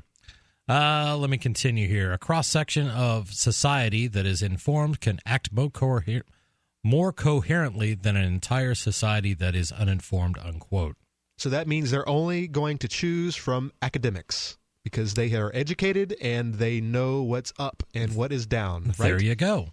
Brexit is a turning point in the history of Western democracy. Never before has such a drastic decision been taken through so primitive a procedure. A one-round referendum based on a simple majority. Never before has the fate of an entire country, of an entire continent, in fact, been changed by a single swing vote of such a blunt axe wielded by disenchanted and poorly informed citizens. Well, couldn't you say that every vote that's ever happened in the history of, modern society has been by disenchanted, poorly informed citizens? I think if everybody were not disenchanted, then nothing would really change, right? Right, and everything's good. There have been elections. There was one just recently where no one showed up to vote. Not a single person, not even the sole candidate that was on the ballot showed up to vote. But yet the government still continued to exist. This guy was appointed to his seat, and the quote-unquote society did not crumble. Yep. So, well, it will, but not today, and not the day that right. But no, they're down.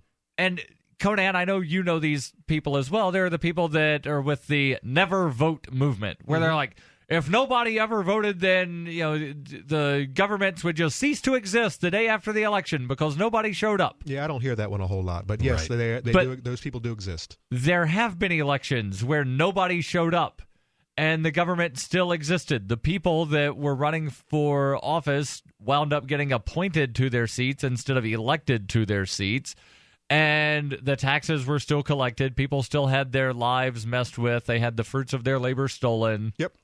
Sure. That's because the clause does not exist that if you do not get a certain percentage of the votes, we're just going to keep this position vacant for the next 2 years, 2 to 4 years. So here's the writer's response to that last statement about being such a major move swung with such a blunt axe. But this is just the latest in a series of worrying blows to the health of democracy. On the surface, everything still seems fine. A few years ago, the World Values Survey, a large-scale international research project, asked more than 73,000 people in 57 countries if they believed democracy was a good way to govern a country, and nearly 92% said yes. But the same survey found that in the past 10 years around the world, there's been a considerable increase in calls for a strong leader, quote, who does not have to bother with parliament and elections, unquote. Wow, that's Ruh-roh. Horrible. Ruh-roh. We'll continue with this, and of course, your calls and thoughts. Is democracy a great, wonderful thing, and it should be used for everything, or is democracy absolutely horrible? Are we going to vote on that? 855-450-FREE. This is Free Talk Live. If you're considering going back to school, ask yourself the following questions. Do you need the flexibility to take classes on your schedule? Do you have college credits you need transferred? Do you want to earn a quality degree from a world-renowned university? If you answered yes to any of these questions, Arizona State University is the perfect school for you. Arizona State University offers over 100 highly ranked degree programs 100% online. You'll earn the same degree as you would on campus, from wherever you are, on your schedule. Plus, ASU Online accepts most transfer credits. For information, call 1-800-958-5345. Learn for yourself why the Wall Street Journal ranks ASU 5th in the nation for producing the best qualified graduates, and why 90% of ASU grads are recruited within 90 days of graduation. Learn to grow, learn to succeed, and learn to thrive at Arizona State University. To learn more about ASU online degrees, call 1-800-958-5345. That's 1-800-958-5345. Are you tired of commuting to a job that makes someone else rich, working harder than ever, but getting nowhere? Do you hate spending hundreds of dollars every week on daycare, having someone else raise your children? With our opportunities, you can start earning money as soon as next week. You get to be the boss, work from home, and live a happier life. At Be the Boss Network, you'll find hundreds of work-from-home opportunities that you can literally start today and be earning money as soon as next week. Go to freedom106.com and start earning money as soon as next week. You get to be the boss. Get out of the rat race. Work from home. Go to freedom106.com right now and change your life today. That's freedom, the number 106.com. Go to freedom106.com and start earning money as soon as next week. You be the boss. Go to freedom106.com. Hi, I'm Derek J. To me, an activist's calling is to actively work to advance a cause. The cause for which I work is personal freedom. I believe my life is best when I engage in voluntary interactions and self-government. I reject the idea that anyone else has a higher claim to my life or my body than I do. I see people who call themselves the government as a threat to my personal freedom. I realize you may feel differently, but my relationship with the people who call themselves the government is completely involuntary. If Starbucks used some of its money to drop bombs, I wouldn't shop there. So why would I support the American empire? The empire does not require my consent. Derek J's Victimless Crime Spree. Watch it for free and order the Director's Cut DVD at victimlesscrimespree.com. That's victimlesscrimespree.com. LRN.FM is proud to announce our official listening apps for Android and iOS devices. Now you can easily tune into our streams anywhere, anytime on your smartphone or tablet. Just visit apps.lrn.fm or search for LRN.FM in the Android or Apple app stores. Please download, rate us 5 stars, then share the link on your social media and let your friends and family know how you're listening to LRN.FM. Download it now, free at apps.lrn.fm. For Bitcoin to be ubiquitous, people need to use it. For people to use it, they must have it. How can we get Bitcoin into more hands? Tipping. What if you could include a bonus Bitcoin tip along with your regular tip to a server? What if that Bitcoin tip returned to you if unclaimed after 30 days? An attractive business card Bitcoin tip that's easily claimed, gives instructions on wallets and spending, and returns to the tipper if unused. Tip.freetalklive.com. Tip.freetalklive.com. While our satellite channel is free to listen to, it's not free for us. You can help us cover our satellite costs with the chip-in on the right side of the page at lrn.fm.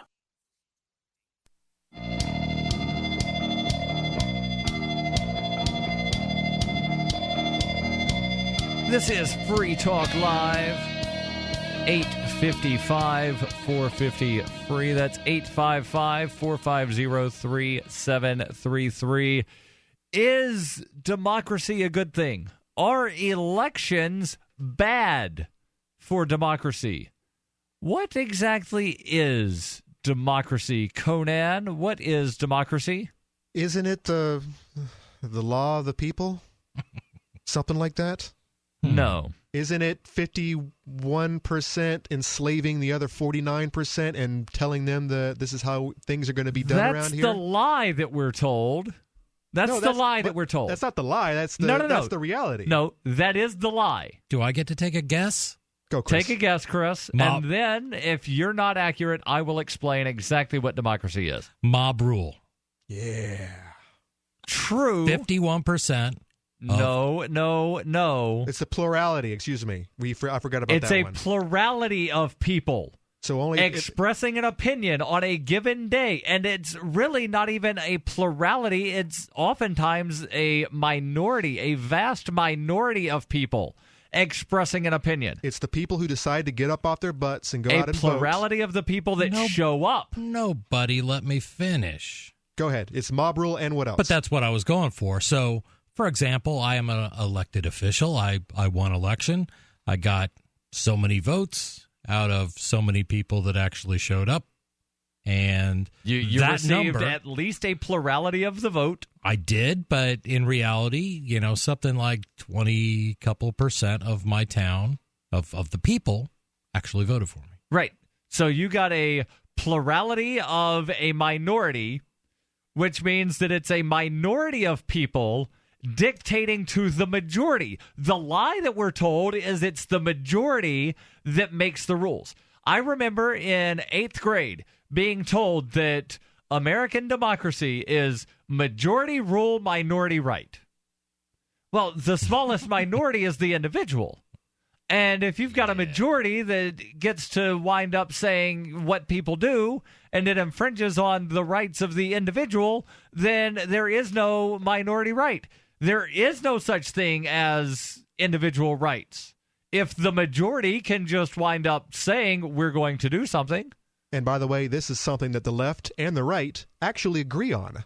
That principle right there, that yes, we can, if there's enough of us, we can force you to go our way or the highway. And that's something they have so much in common. If they just stopped and saw that, they would realize they're brothers and they're birds of a feather. The true brilliance to me in that is that it's such a great way of pacifying the masses. So everybody can sit here and feel good and warm and fuzzy that they're participating in a democracy or a constitutional republic or a federal republic or whatever they want to call it. But in the end, you have very small groups of people making decisions for hundreds and thousands of millions of times that number of people. And most turnouts, most people don't even show up anyway. So it's like the big presidential elections. That's when everyone shows up. Sure. I mean, I think that, by the way, New Hampshire had the record for turnout for the primaries. Like it was 50-something%. They were the highest in the country. I don't know what that means because, I mean... Nothing. It doesn't mean not nothing. Not nothing. Well, it means that it either means that the voting process is more alive in the minds of New Hampshireites, or that people got excited because we're the first primary that happens, or we're more enslaved to the system, and that we're trying to actually make something happen. But the funny thing we is, really don't have any power over. The funny thing is, if you actually go and you look at the election returns and how many people show up to vote in elections in New Hampshire. Mm-hmm. It's really only the presidential elections and the presidential primary when people show up. Right, and that's what I said. The midterm elections, it's like 35% maybe. So you only need to this is the bread and circus that people need every 4 years to make them feel warm and fuzzy inside, like they actually did something from their armchair. Well, actually, it's only 15 minutes their lunch break to go and throw something in the voter machine there and it eats it up. So let's go back and you get the sticker. Let's go back to the story here that you have, Chris, titled "Not the Onion." Yeah. Elections are bad, or rather, why elections are bad for democracy. So the second statement from this article that we'll break down is, quote, trust in the institutions of democracy is also visibly declining. And in the past 5 years, the European Sorry helps if you don't mute yourself while you're talking. Yeah, this is the second time tonight that somebody has muted themselves while trying to talk. But nobody 2 times in a row. In the past 5 years, the European Union's official research bureau found that less than 30% of Europeans had faith in their national parliaments and governments, some of the lowest figures in years, and an indication that almost 3/4 of the people distrust their country's most important political institutions. And I'm surprised that it's that high, because similar polls here in the United States find Congress with about a 10% approval rating. It's lower than that, I think. Everywhere in the West, political parties, the key players in our democracies, are among the least trusted institutions in society. Although a certain skepticism is an essential component of citizenship in a free society, we are justified in asking how widespread this distrust might be and at what point healthy skepticism tips over into outright aversion. And I think we're seeing that. It's not like we've hit the tipping point, I don't think, but you have a lot more people questioning the whole system. And that's a great thing to me. There's something explosive about an era in which interest in politics grows while faith in politics declines. What does it mean for the stability of a country if more and more people warily keep track of the activities of an authority than they increasingly distrust? How much derision can a system endure, especially now that everyone can share their deeply felt opinions online? And I think this is a big part of what this goes to. I hate to keep going back to that internet thing, but really, before, people watched the news, they digested the news, and they might talk about it at work or around the water cooler, and that was it. And of course, and if you go back even far enough, there's only 3 news channels to even pick from, and they were all working together. Yeah, but, it's the internet.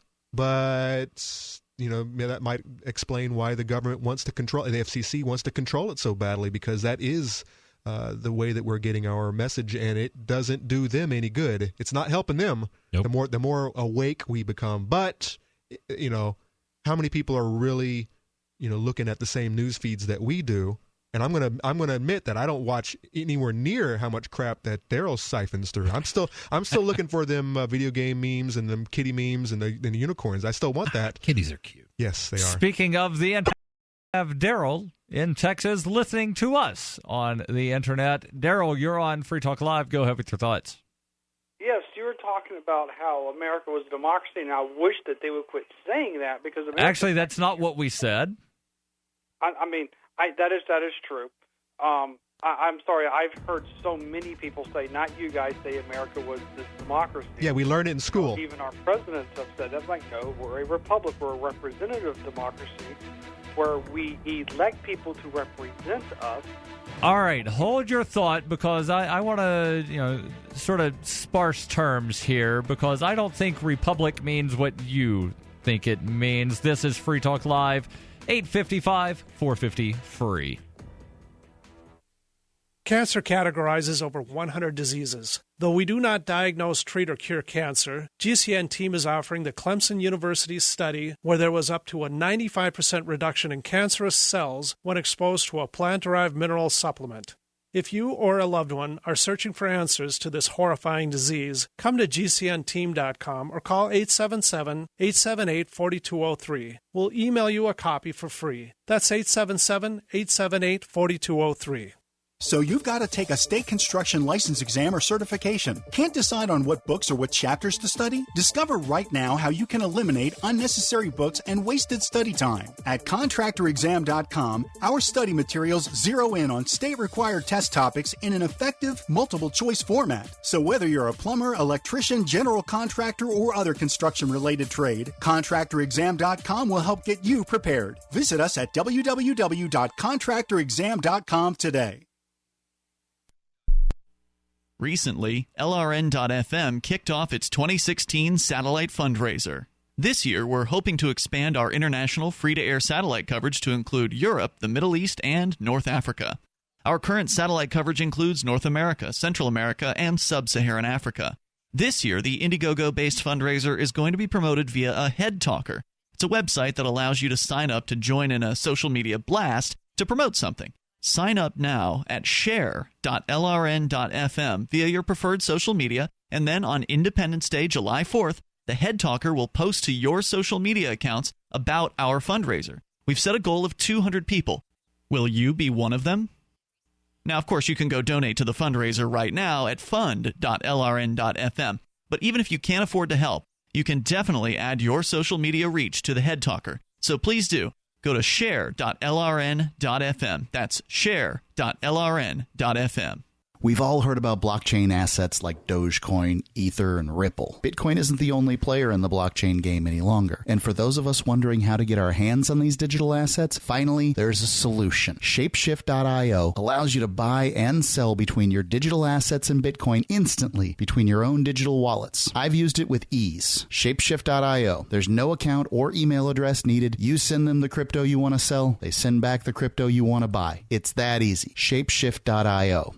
DVD, books, music, instruments, periodicals, computers, software, electronics, photo, cell phone, office products, home and garden, bed and bath, furniture, kitchen, pet supplies, automotive, hardware, apparel, shoes, jewelry, grocery, healthcare, sports and outdoors, toys, games, used, and more. It's a department store at your fingertips. Shop.freetalklive.com. Get all your shopping done, get a great deal, and a portion of your purchase goes to benefit Free Talk Live when you enter Amazon via shop.freetalklive.com.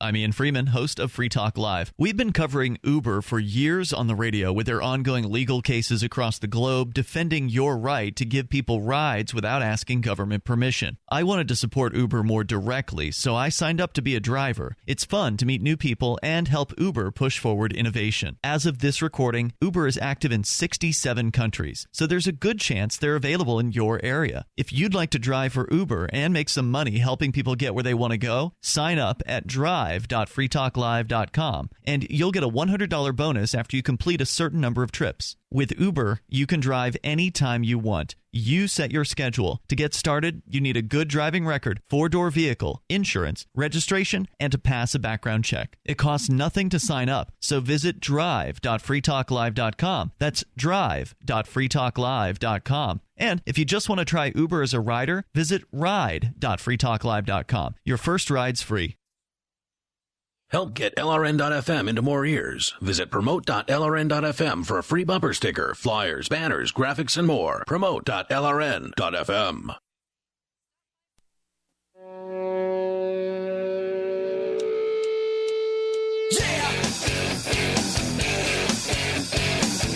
This is Free Talk Live. 855-450-FREE. That's 855-450-3733. We're talking democracy. The we is me, Darryl, Chris, and Conan. And something that you don't need to vote on, or certainly we won't be taking a vote and telling you that you have to do this. Vote with your money. And, well, yes, you should vote with your money, and you should also concentrate on the position of your head and neck tonight when you go to bed. In many cases, chronic headaches, neck, or even back pain can be solved with the right pillow. Your spine should be straight and parallel to the floor. My Pillow is, and that's actually the name of it, it's not just the pillow that I use. It is called My Pillow. My Pillow. My Pillow is designed to fit to the shape of your body and hold your neck in the proper position. I've been sleeping on it for months, and I can say without equivocation, it is the best pillow I have ever used.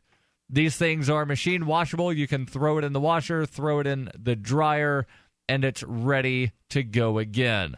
When was the last time you actually washed a pillow?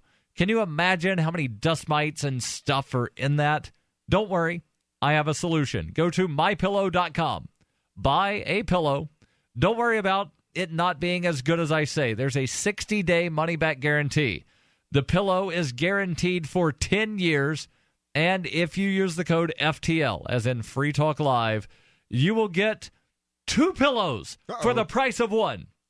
MyPillow.com, code FTL. Remember, it's a 60-day money-back guarantee with a 10-year guarantee on the pillow.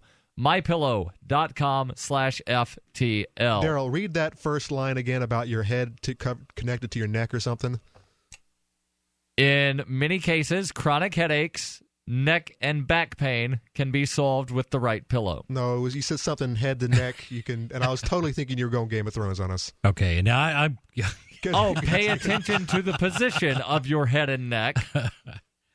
Ned Stark. Yes, Ned Stark. Keep it on there. And hey, I will say, I didn't say pay attention to your Ned. I said your head. Here's a little. Well, just saying, my girlfriend and I both use these pillows, and we have for the last 2 or 3 years, and they do work wonderfully. They're absolutely amazing. Absolutely. And you actually had to pay for your pillow. You did not get one for free.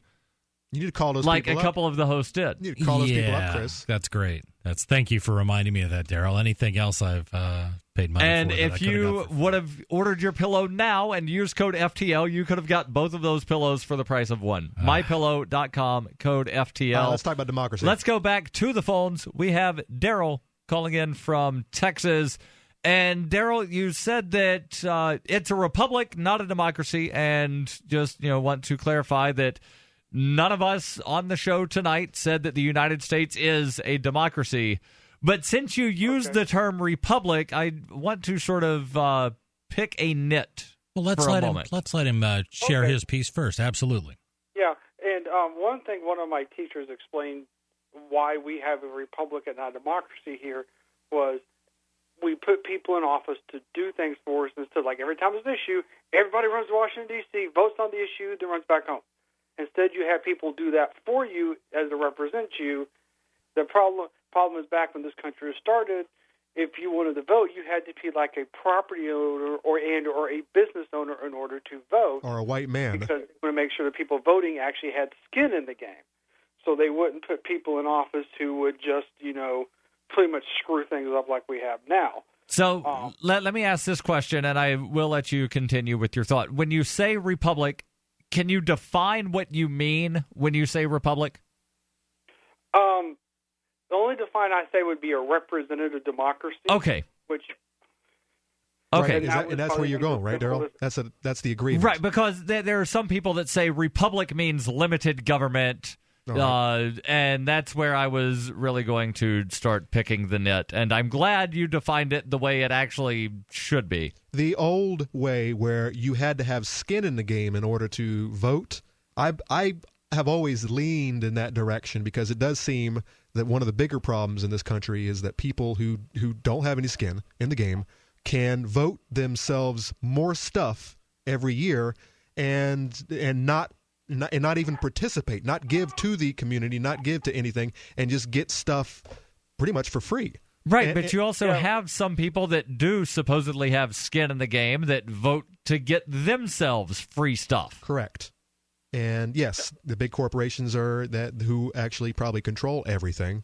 That's exactly what's going on. Donald Trump, who has admitted that he has given money to politicians, and they've done what he asked.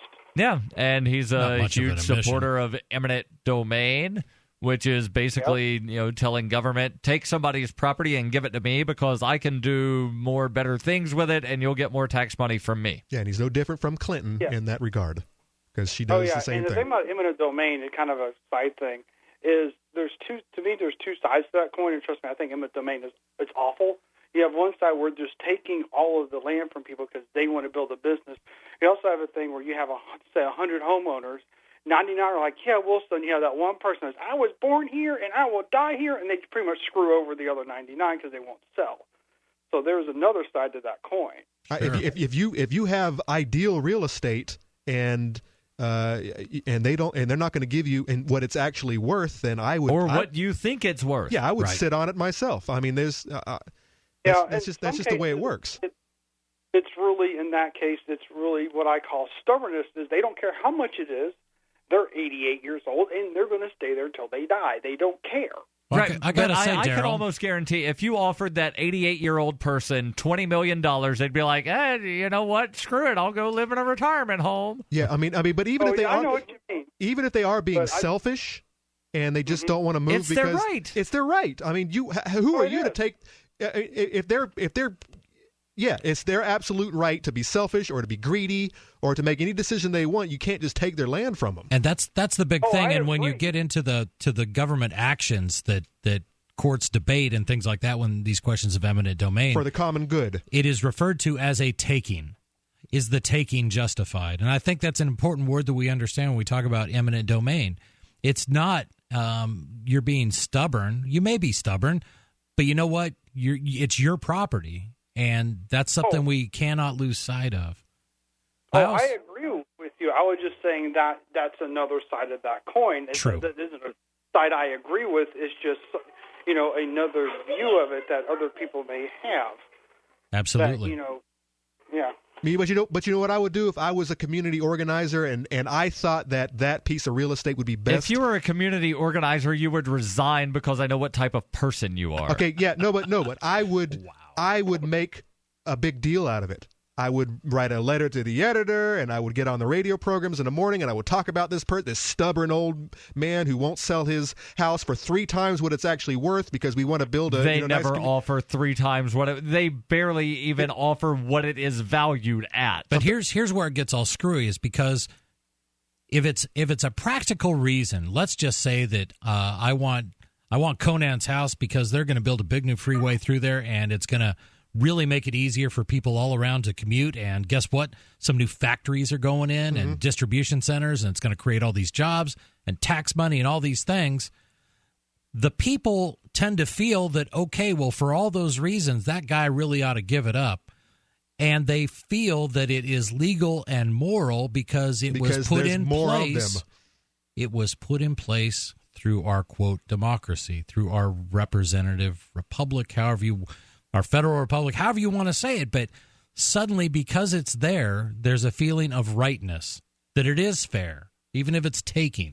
And they believe that the community or the majority will always win out over the individual. He doesn't really have rights. We really don't have rights as individuals as long as there's enough of other people's out there who can make my decisions for me. Yeah, and if you think you actually own your property, try not paying the property tax. Yep, Darryl, thank you for the call. Your calls, welcome. 855-450-FREE. That's 855-450-3733. Plus, we've got Skype. Username is LRN.FM. This is Free Talk Live. What are your thoughts? Democracy, is it good? Is it bad? Is democracy antithetical to freedom? You think that you're rescuing them, but honestly, they're going to end up rescuing you. You don't know what they've gone through, and they're not going to be perfect. And they are so happy that you are taking a chance on them to be a part of your family.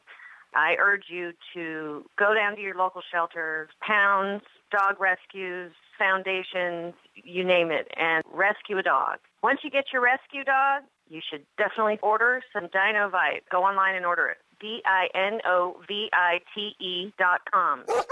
Dinovite. It's awesome stuff. 90 days of Dynamite will make your dog a happy dog. It will help them with their overall health. You don't need to spend thousands on vet bills. Dynamite is the best thing that's ever happened to my dogs, besides me, of course. Call 859-428-1000. 859-428-1000. DINOVITE.com. I'm Nick Soboleski, a Select Quote agent with a true story that could save you hundreds of dollars a year. A woman named Linda just called. Her husband, Ray, has a $300,000 group life insurance policy, but is changing jobs and can't take it with him. Well, I impartially shopped the highly rated term life insurance companies we represent and found Ray, who is 41 and takes medication to control his cholesterol, a 10-year, $500,000 policy for under $26 a month.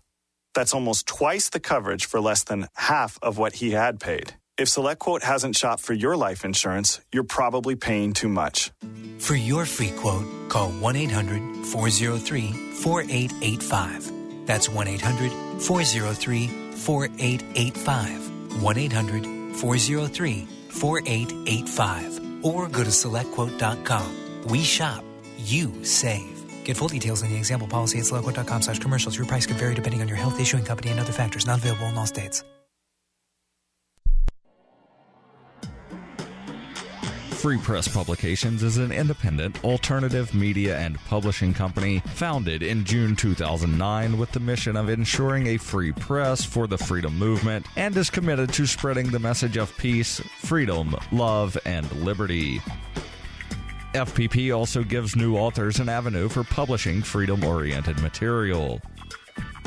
FPP brings you daily news and commentary on the website, fpp.cc, as well as a daily 5-minute newscast, FPP Radio News, and weekly news, views, and commentary in the FPP Freedom Minute and Peace, Love, Liberty Radio at fppradio.com, and the monthly newspaper, FPP News, at news.fpp.cc. Find FPP online at fpp.cc. That's fpp.cc, as in Creative Commons. The 3 most important things you can do for Free Talk Live are: 1, share 1 episode a week on Facebook or in some other social networking site. 2, buy the things you buy online through shop.freetalklive.com. 3, give $5 a month to the AMP program. It's my firm belief that Free Talk Live's AMP program is the best use of your charitable dollar among liberty-oriented organizations. Support all the organizations you love, but make sure you give $5 a month to AMP at amp.freetalklive.com. There's no better app for tracking the value of cryptocurrencies than CoinCap. I've had a lot of apps for tracking Bitcoin, but none that's ever been able to track 500 digital assets at once. Their best feature is the Altfolio. I love this thing. You enter how many Bitcoins, Ether, Dash, Doge, or whatever else you have, and it tells you how much your crypto is worth. You can watch yourself get rich. If you have crypto, go right now to coincap.io, or you can use the Apple Store or Google Play to get the app. I love CoinCap. coincap.io. This is the Liberty Radio Network, broadcasting the latest liberty-oriented audio content 24 hours a day at LRN.FM.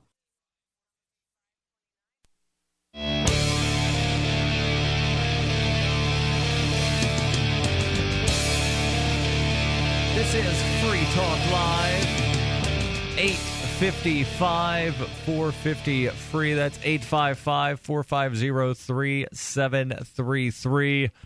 We're talking about the sham known as democracy. Yep. Specifically, going over an article from Zero Hedge titled, "Not the Onion, Why Elections Are Bad for Democracy." But I still think that this leads into that bigger question of, is democracy antithetical to freedom itself? Absolutely. So let me find out where exactly. Agreed. I will say that until we represent the individual's rights, we will always be at one level of slavery. I mean, it's not 100% because we still have some things that we can do. We still got the free speech and the kind of Second Amendment and some other things. You kind of got free speech and you kind of got the Second Amendment. But we're still at one level or another slaves, and someone up there is less slave than I am, and he's pulling the strings and he's calling the shots. And if anybody does not believe that we are all slaves to a degree, to ourselves, really. Go ahead. That's the most absurd thing I've ever heard, that we're a slave to ourselves. We are slaves to our own community. We have enslaved ourselves to our own community. Okay. Well, when you said a slave to yourself, I was thinking you meant like you are your own slave. Like Conan is my, Darryl is Darryl's slave, and that's why I said that's the most absurd thing. No, if we continue to perpetuate the system that we have, we are in a sense, we're responsible for our own slavery. And our neighbors, we have enslaved each other, and it's a horrible situation, and we all need to wake up, pull our heads out of the sand, and be individuals. So Robert Nozick, back in 1974, wrote a very short thing called The Tale of a Slave. And he says, consider the following sequence of cases and imagine it is about you. There is a slave completely at the mercy of his brutal master's whim. He is often cruelly beaten, called out in the middle of the night, and so on. Step 2. That's almost 100% slave. He can still breathe on his own, and that's about it. It's maybe 95 percentile. The master is kindlier and beats the slave only for stated infractions of his rules, not fulfilling work quota, etc. He gives the slave some free time.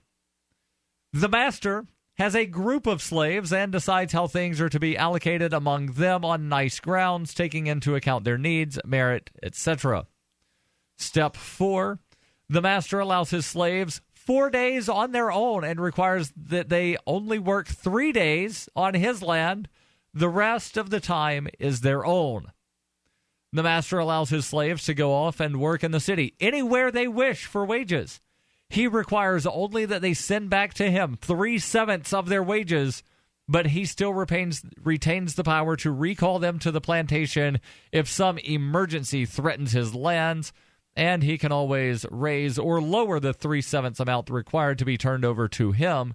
He further retains the right to restrict the slaves from participating in certain dangerous activities that threaten his financial return, for example, mountain climbing or smoking cigarettes. Step 6, the master allows all of his 10,000 slaves, except you, to vote, and the joint decision is made by all of them. There is open discussion and so forth among them, and they have the power to determine to what uses to put whatever percentage of your and their earnings they decide to take, and what activities legitimately may be forbidden to you and them, etc. Number 7, he says, though you still may not vote, you are at liberty and given the right to enter into discussion with the 10,000 other slaves to try to persuade them to adopt various policies and to treat you and themselves in a certain way. They then go off to vote and decide upon policies covering the vast range of their power.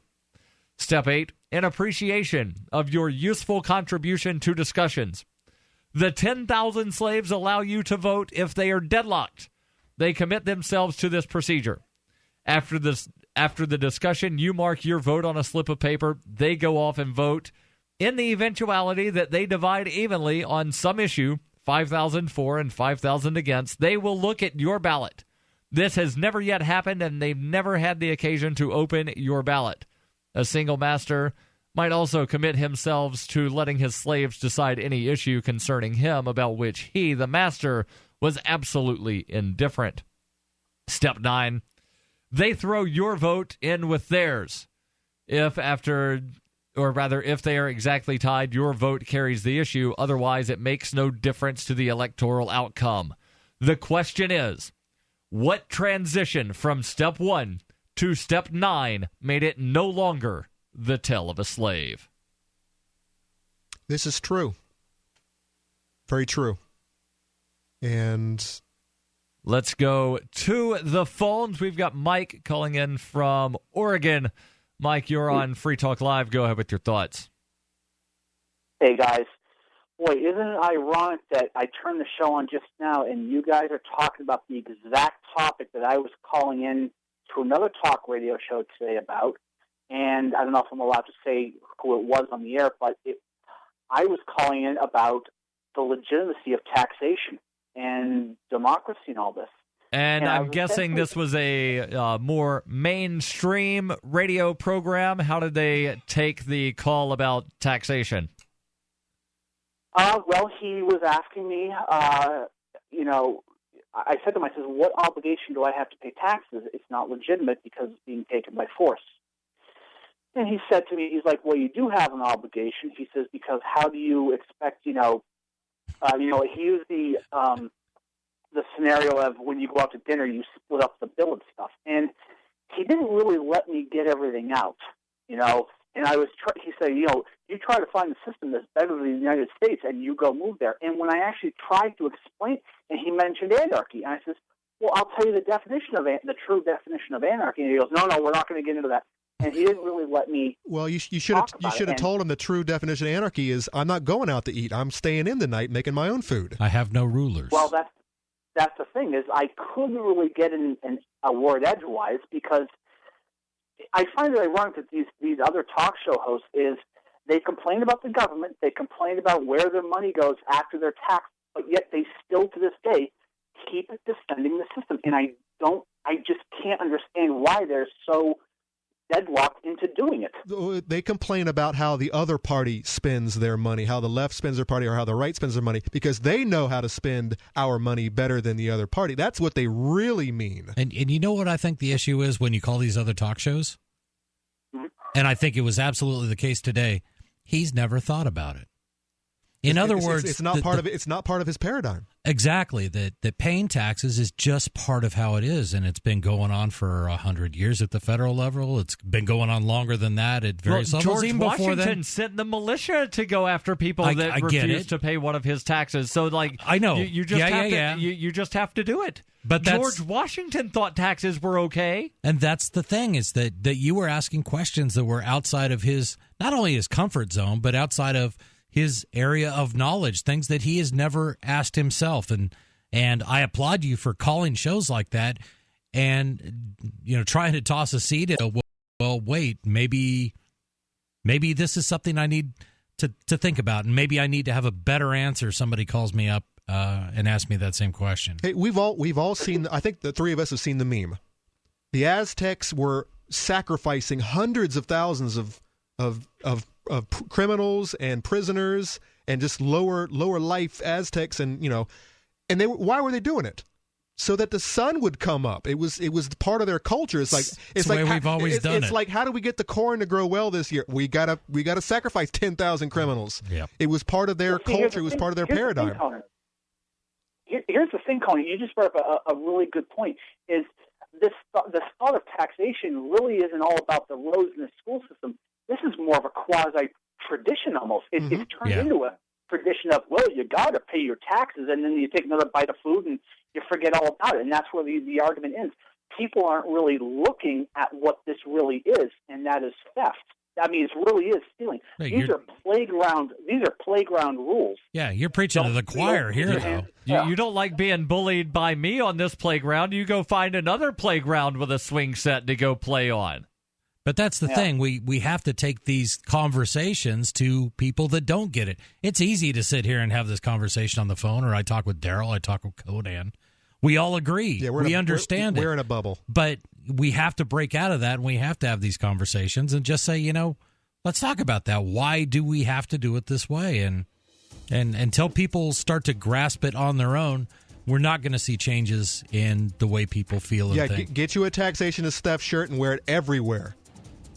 And, Chris, to answer your question, I'll use the old Southern Baptist line, we've always done it this way.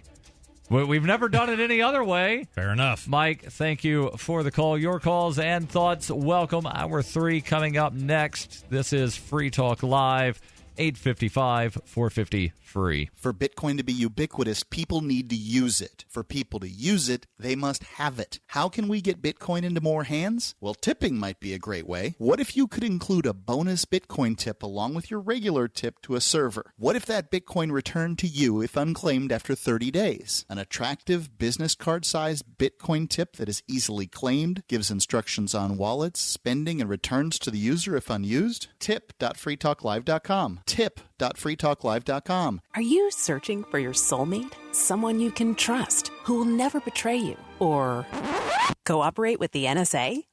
Stop searching. With EasyDNS, you found a keeper. EasyDNS does it all. Domain names, web hosting, and managed WordPress hosting. EasyDNS stands up for your internet freedom, and with servers in Canada, they do not cooperate with the NSA. Go to EasyDNS.com. You'll love their services or get a full refund. They guarantee it. And they accept Bitcoin. That's EasyDNS.com. This is your Roberts & Roberts Brokerage Daily Precious Metals Update. In early trading Thursday, gold is even at $1,318 per ounce, and silver is 14 cents higher at $18.49 per ounce. Bitcoin is currently trading at $665 US. Roberts & Roberts Brokerage has been helping clients buying and selling precious metals for nearly 40 years. For more information, give us a call at 800-874-9760 or visit us online at rrbi.co. You can listen to Free Talk Live on the radio, podcast, satellite, webcam, and our live streams. But did you know you can listen to Free Talk Live from any phone, anywhere? Add this number to your phone, 213-493-0308. It's a long-distance call, so make sure you're familiar with your phone's calling plan. The listen lines are airing the latest episode of Free Talk Live 24 hours a day, including our live shows. Call 213-493-0308. That's 213-493-0308. You're listening to the live edition of Free Talk Live. Hour number 3 is next after the news here on the Liberty Radio Network at LRN.FM.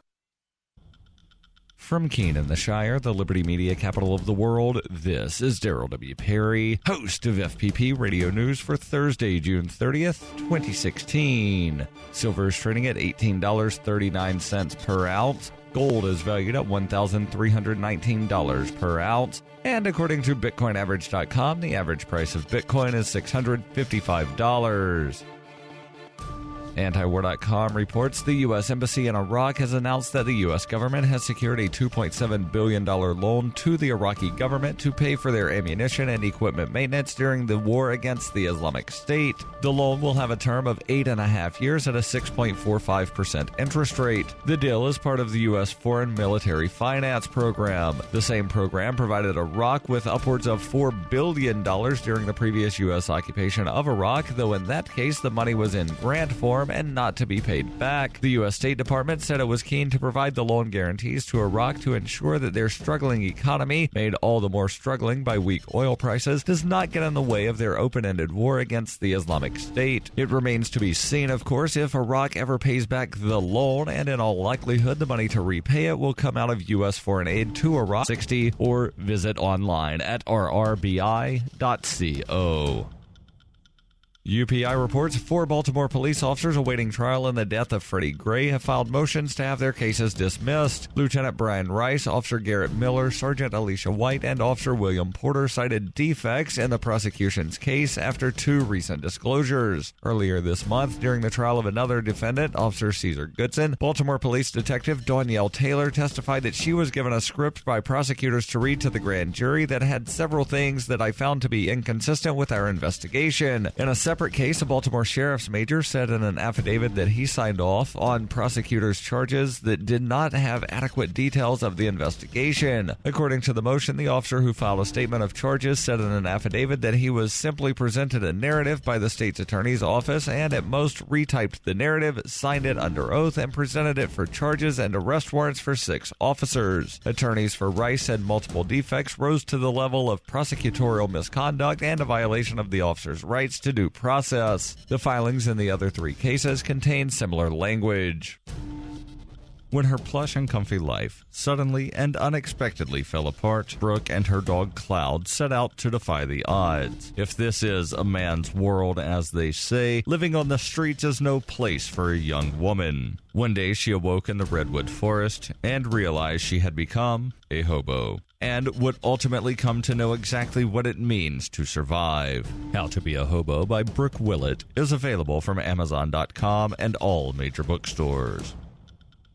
Reuters reports the United States Senate gave approval on Wednesday to a relief plan to help Puerto Rico address its $70 billion debt, sending the measure to President Obama for his signing into law just ahead of a possible default by the U.S. territory on its next debt payment. The measure passed the Senate on a vote of 68-30, and President Obama said in a statement he looked forward to signing the bill into law. The House of Representatives had previously approved the bill. The legislation would create a federal oversight board with power to restructure Puerto Rico's unmanageable debt load. The bill provides for a stay or halt to any litigation brought against the Puerto Rican government and its debt-issuing agencies that is retroactive to December. This provides breathing room for the board to start the process of restructuring and oversee a sustainable budget process. On Friday, Puerto Rico faces a potential default on a chunk of its debt if it cannot make $1.9 billion worth of payments. Puerto Rico's governor, Alejandro Garcia Padilla, has said the island will default some of the debt. The 7-member board appointed by President Obama from recommendations given by party leaders in both the House and Senate is supposed to be in place by September 1st of this year. Neither major political party was entirely happy with the fix, and many in Puerto Rico are leery of the proposed oversight board, fearing it could usurp the island's government and place investors' concerns over local priorities.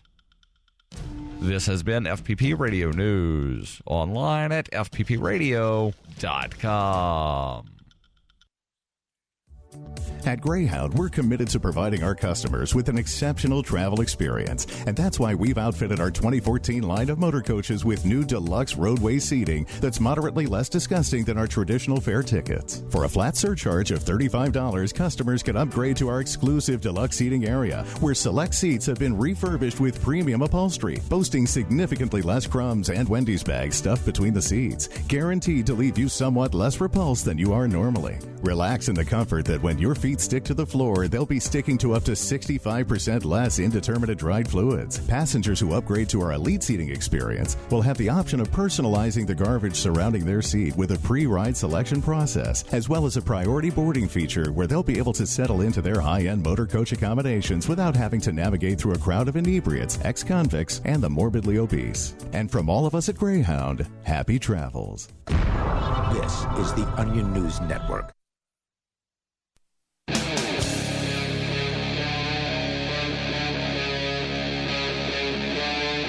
Free Talk Live. This is Free Talk Live, kicking off hour number 3. You can call in with your thoughts, 855-450-FREE. In studio, it's Darryl, Chris, and Conan. And there's still more on this democracy story that I think we should probably finish here before talking about possibly another type of governance. We'll tell you about that, and if we have time, I definitely want to talk about the diversity training that is, according to some people, an absolute sham. Conan has that story. So let's continue, Chris, with the story about democracy and actually why elections might be bad for democracy. Sure. And I'm actually waiting for it to refresh on my screen. So I think the gist of it, I'll go into one more point, then I think we could probably move on to something new. But I thought this was a good point, too, is that, bear with me, my screen's just messing with me. 50 years ago, we lived in a world of greater political apathy and yet greater trust in politics. Now there is both passion and distrust. These are turbulent times, as the events of the past week demonstrated all too clearly. And the events that they're talking about here Brexit. are, the vote for the European, or rather for the United Kingdom of England, Scotland, Wales, and Northern Ireland to leave the European Union. Darryl, do you know offhand how many registered UK voters came out for that? What percentage? I don't. Because it was up there. It was a heck of a lot more than, say, a presidential election in the U.S. I seem to think it was in the 70 to 80% range. That's what I thought. I I know that they were anticipating 80% turnout. Which means either you can look at it as 20% were voted for, were disenfranchised, or didn't care. So the idea that was an important election is actually true. It just from the turnout, that this was a huge deal that they were having to put up with, and the fact that it was so close should have people, actually looking at the system. It's like, well, why? I mean, this is such an important issue to us. Why does 50? And I think it was 51 to 48, right? I think it was like 52.5. I'll pull up the why do these other clowns get to make the decisions for us? And if it had turned the other way around, why do we have to stay in the EU because these clowns are outnumber us by a percentage? I think it's it probably may not be accurate to say that high turnout equals important issue. High turnout can also just be about passion. So we see that a lot in political parties. When somebody is running against somebody that one side really, really hates, then that party will tend to have a higher turnout to beat the other guy. It's not really about a big turnout because there's anything important going on. It's just that guy's evil. You're talking about the wrestling match that goes on every 4 years in this country. But I think this Brexit thing was a little bit different because you didn't have like two personalities that in one, No, you kind of did have two personalities. There was the leader of the UK Independence Party, UKIP as they're called, that was advocating leave. And then you had David Cameron, who was the prime minister, advocating for remain. Yeah. And so you did have two personalities that were going strong against one another. I don't know if they were, but they were just representatives of the two groups. I don't know that they were actually like the... Well, yeah, I'd love to have a caller call in from Great Britain and let me know, but and I know this seems it very was ideological. Similar. It was very similar when Scotland had their Skexit vote that wasn't called Skexit, the Scottish independence referendum. You did have two strong personalities. You had the person that was the official spokesman for leave, and you had the spokesman for stay. And it did wind up coming down to, and I think in large part the Brexit vote came down to who is more appealing, who is articulating things better than their opponent, and I will vote that way. And really, I have the results pulled up. It was 72% turnout, 52% voted leave, 48% voted remain. Every polling place in Scotland and Northern Ireland voted overwhelmingly to remain in the EU. I think what it boils down to, you have two types of people. You have people who want to be taken care of, and then you have others who want to make their own decisions on their own. I think that's what it really boiled. And in this case, the I want to make my own decisions rule won at the end of the day. I think you're giving people way too much credit in Great Britain, and please, somebody from Great Britain call up and tell me I'm absolutely wrong. But I saw this playing out not differently than party politics in the United States. I am assuming that the left, the David Camerons of the world, were very much in favor of the status quo and big government and everything that comes with it. Wouldn't technically that be the conservative? Because conservative, by definition, means a supporter no change, of the status but that quo. isn't what we refer to it. Well, let me say this, and that the right, who was very much against the immigration that is part and parcel, and to me, one of the good things about the EU, one of the very few good things, crossing borders freely, was against it. So, and does it boil it down that simply as like a right versus left? Switzerland is part of that Schengen region, but they're not a member of the EU. And they're doing pretty good. Yes. But by the way, they actually just withdrew their application for membership to the EU. I am proud of my ancestors. I don't even know why they were even thinking about it. I mean, it's like, wow, look at all these other countries that are just, being dragged to the mud. Who would even consider that? The Swiss saw a way to gain from it. Yeah. Okay. That's it in a nutshell. The Swiss are very good at why that. The EU was going to move to Switzerland instead of Brussels. Yeah, but I think that's important. And while we may talk about this being a historic and important thing, I don't know that it was really not just about more or less a bigger version of partisan politics. So anyway, back to the article. 50 years ago, we lived in a world of greater political apathy and yet greater trust in politics. Now it's both passion and distrust. And yet for all this turbulence, there's been little reflection on the tools that our democracies use.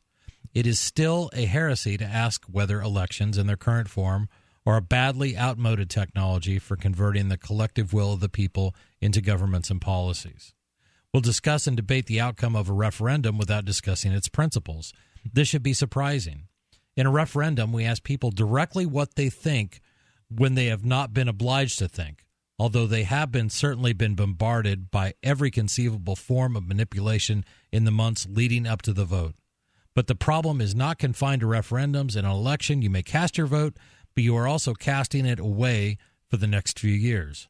The system of delegation to an elected representative may have been necessary in the past when communication was slow and information was limited, but is completely out of touch with the way citizens interact with each other today. Even in the 18th century, Jean-Jacques Rousseau had already observed that elections alone were no guarantee of liberty. Quote, "The people of England deceive themselves when they fancy that they are free. They are so, in fact, only during the election of members of Parliament, for as soon as a new one is elected, they are again in chains, and they are nothing again," unquote. So they're free for 15 minutes during the voting process, and then they immediately slap when they get back in the car to drive back to work, they just slap the shackles back on. Well, that's pretty much what we do. You know, we cast our votes. We say, you are, I choose you to have dominion over my life.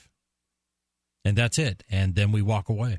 Should there be a new form of governance? Neil deGrasse Tyson thinks so. We'll jump into that here momentarily.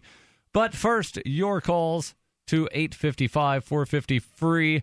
We've got James in Arizona. James, you're on Free Talk Live. Go ahead with your thoughts. Yeah, momentarily, that is it not, Minister Perry? Go ahead with your thoughts. Yeah, right. You knuckleheads live in the greatest country on God's green earth, and you call your show Free Talk Live, Minister Perry. Shall I get an word in edgewise while I hold?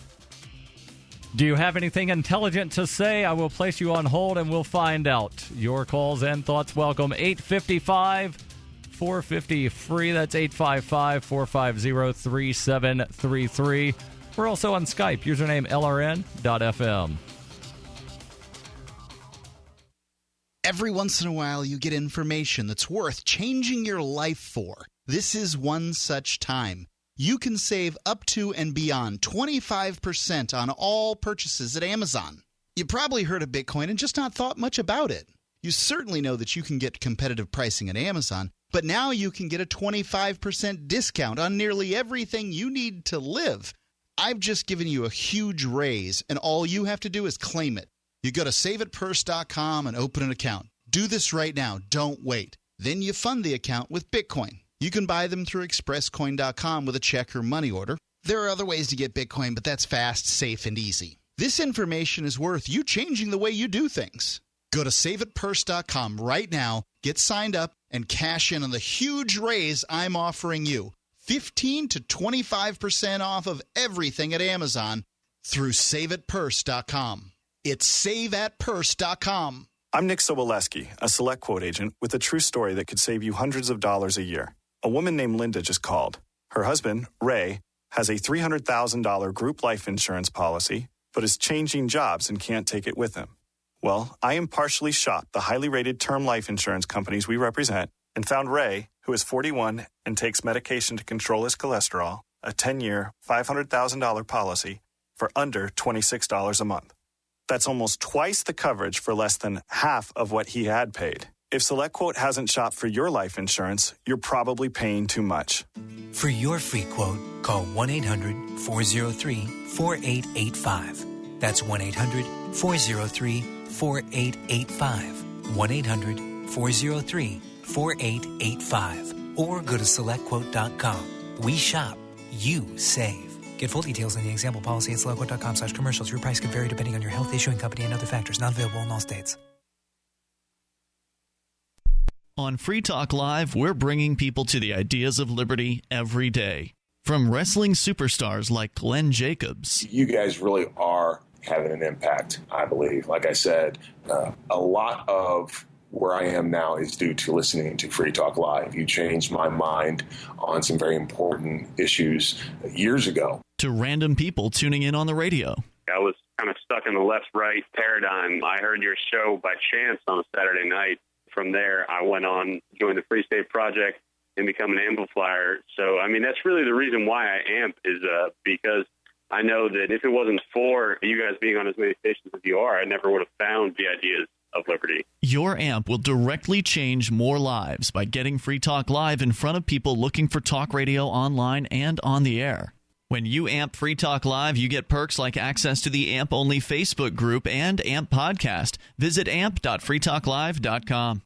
Did you know you can watch Free Talk Live during our live show 7 days a week from 7 to 10 p.m. Eastern via our studio cams at cam.freetalklive.com? Plus, you can chat with other listeners while you watch, all totally free. Now that our live video stream is hosted by YouTube, our video archives will be online even faster, so be sure to subscribe to our YouTube channel.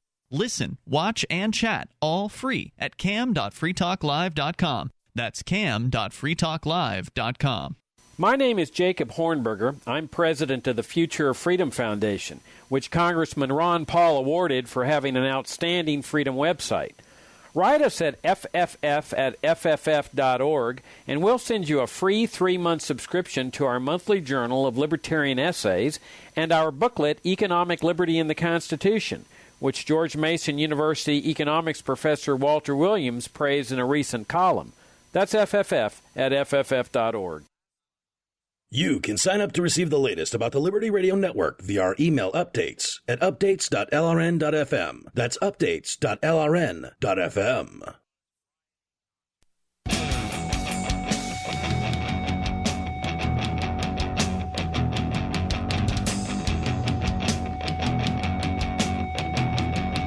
This is Free Talk Live, 855 450 free. That's 855 450 3733.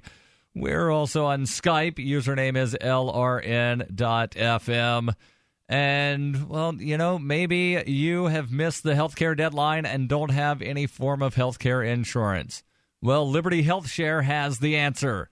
Liberty Health Share offers an affordable healthcare option that allows Americans to enroll any time of the year. For those of you who have already enrolled but just aren't satisfied with what you've chosen, there is still hope. Liberty Health Share allows Americans to control, manage, and direct their health care, yet still be in good standing with the Affordable Care Act. Members are exempt from the tax penalty and mandates imposed on individuals for not having health care insurance, thus giving you freedom from insurance. Liberty Health Share empowers their members by giving them the ability to choose a doctor or hospital across the nation. Memberships can be purchased for an individual, couples, or a full family, offering a variety of options to best suit your medical needs. If you're a freedom-loving American looking for contract-free health care, this is for you. For more information on how to enroll at any time of the year, call 855-585-4237. That's 855-585-4237. Or you can visit online libertyhealthshare.org to get a free estimate. 855-585-4237 or libertyhealthshare.org. Back to the phones. We've got James calling in from Arizona. James, you're on Free Talk Live. Go ahead with your thought.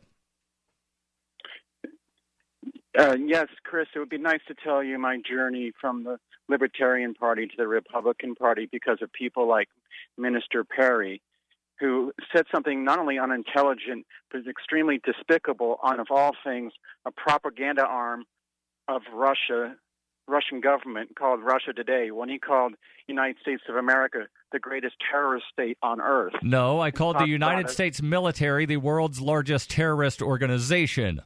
The same thing. No, it's not. The United States of America is a lot of land and property. The United States of America is a lot of land between two giant oceans. I get your okay. The United States military is an organization. James, I'm putting you on hold because if we're talking at the same time, that doesn't really work. Now you are going to give him a chance to reply, right? Please. I'm going to unmute him as soon as I finish my statement. Go ahead. The United States military is millions of men and women that blow people up around the world. Now, I will unmute you and let you finish your statement. Oh, I'm sorry. I misconstrued your statement, which you've done before about mine, and never apologize because you're not really a minister. But again, you've never told me exactly what I've misconstrued of yours, and when you have tried to explain yourself, it sounds as though you're saying the same thing. I'd like to hear him get his point out. Very recently, you again seconded the accusation that I want to just blow up Muslims in the Middle East wantonly, just like one of the very first, if not the first time I was ever on Free Talk Live, you accused me of wanting to nuke the Middle East. But the people you say that are people that the U.S. military is killing, not murdering, are people that are animals that want to live in the 7th century and that do actually commit their so the children, the little 5- and 6-year-old boys are animals? Let him finish. I am not here to advocate the killing of children ever, and never do. But the Islamist terrorists, just like Nazis, like when my dad was in artillery in northern France, Minister Perry, love to surround themselves with children because they don't care if those children die at all, because they want to instill a Muslim caliphate, or Islamic as it should be called, and they don't care who they kill, or exactly, I should say, murder. They don't care at all. Okay. They believe they're on a mission from God. Now, when we have to kill children because they're hiding amongst children, I don't blame the person that shot the drone or shot the missile or shot the gun, because I blame the bastard that is actually trying to take over the world because they believe Allah is God, Muhammad is his messenger, deaf to the infidels. There are literally millions of people. Let me ask you this question, James. Let me finish. Okay. Yeah. Let me finish a quick point. There are millions of people in the Middle East that think that Osama bin Laden is really cool and that 9/11 should happen again. They're mass murderers and need to be erased from existence like Nazism and Hitlerism had to be. And millions of people died because of it. But none of them died. No innocent people died when the Nazis were defeated and eliminated from the earth. And if Islamist terrorists were defeated from the earth, nobody would die. No innocents would be dying in the Middle East, period, at the other end of the United States military gun, Minister. But let me ask you this question, James. I've got a question. When the United States military comes out with a report saying that 90% of the people that are killed by drone strikes, targeted drone strikes, are actually civilians, you're saying that those are all justified deaths? Oh, he said they're animals. Yep. All of them. Hold on. Let James answer. I didn't justify it, Conan. I'm defending the U.S. military and the 90% thing. Where'd you get that from? Okay. Mother Jones? That's actually something from a U.S. military report. Today? Yeah, United States military, James. United States military. Can I jump in here? Yes, go ahead. Yeah. James, I think, at least where I'm coming from, I'm former military. Yeah, I know that, Chris. And I'm also a former Republican. And I don't belong to the Libertarian Party, but I get Darryl's point of view, even though it may not always be accurate, and that is that war, when we decide that we're going to go in and change another society through battle, then innocent lives are going to be lost. And we both agree on that. Right, and what I hate, one of the things I really hate as a former member of the military is the thought that for our soldiers, because of questionable reasons to go into war. So was it Al-Qaeda when we went into Iraq the first time? Certainly wasn't. Whoever said we went into Iraq because of Al-Qaeda? No. I'm just saying it wasn't Al-Qaeda. Or weapons of mass destruction. Somebody like Darryl would say that. No. Actually, no, I never said that. Thank you, James, for the call. I was really trying to get through to him. Well, he's still listening. He's still listening. But I think the point is that I also don't want the deaths of innocents to be on the consciences of American soldiers who are following orders, and we can have that discussion about whether just following orders is right or wrong, but we have a lot of people in the military, and they're being asked to do things that they should never be asked to do. Right, and on average, 22 former soldiers kill themselves every day because of the horrible things that some government agent told them to do.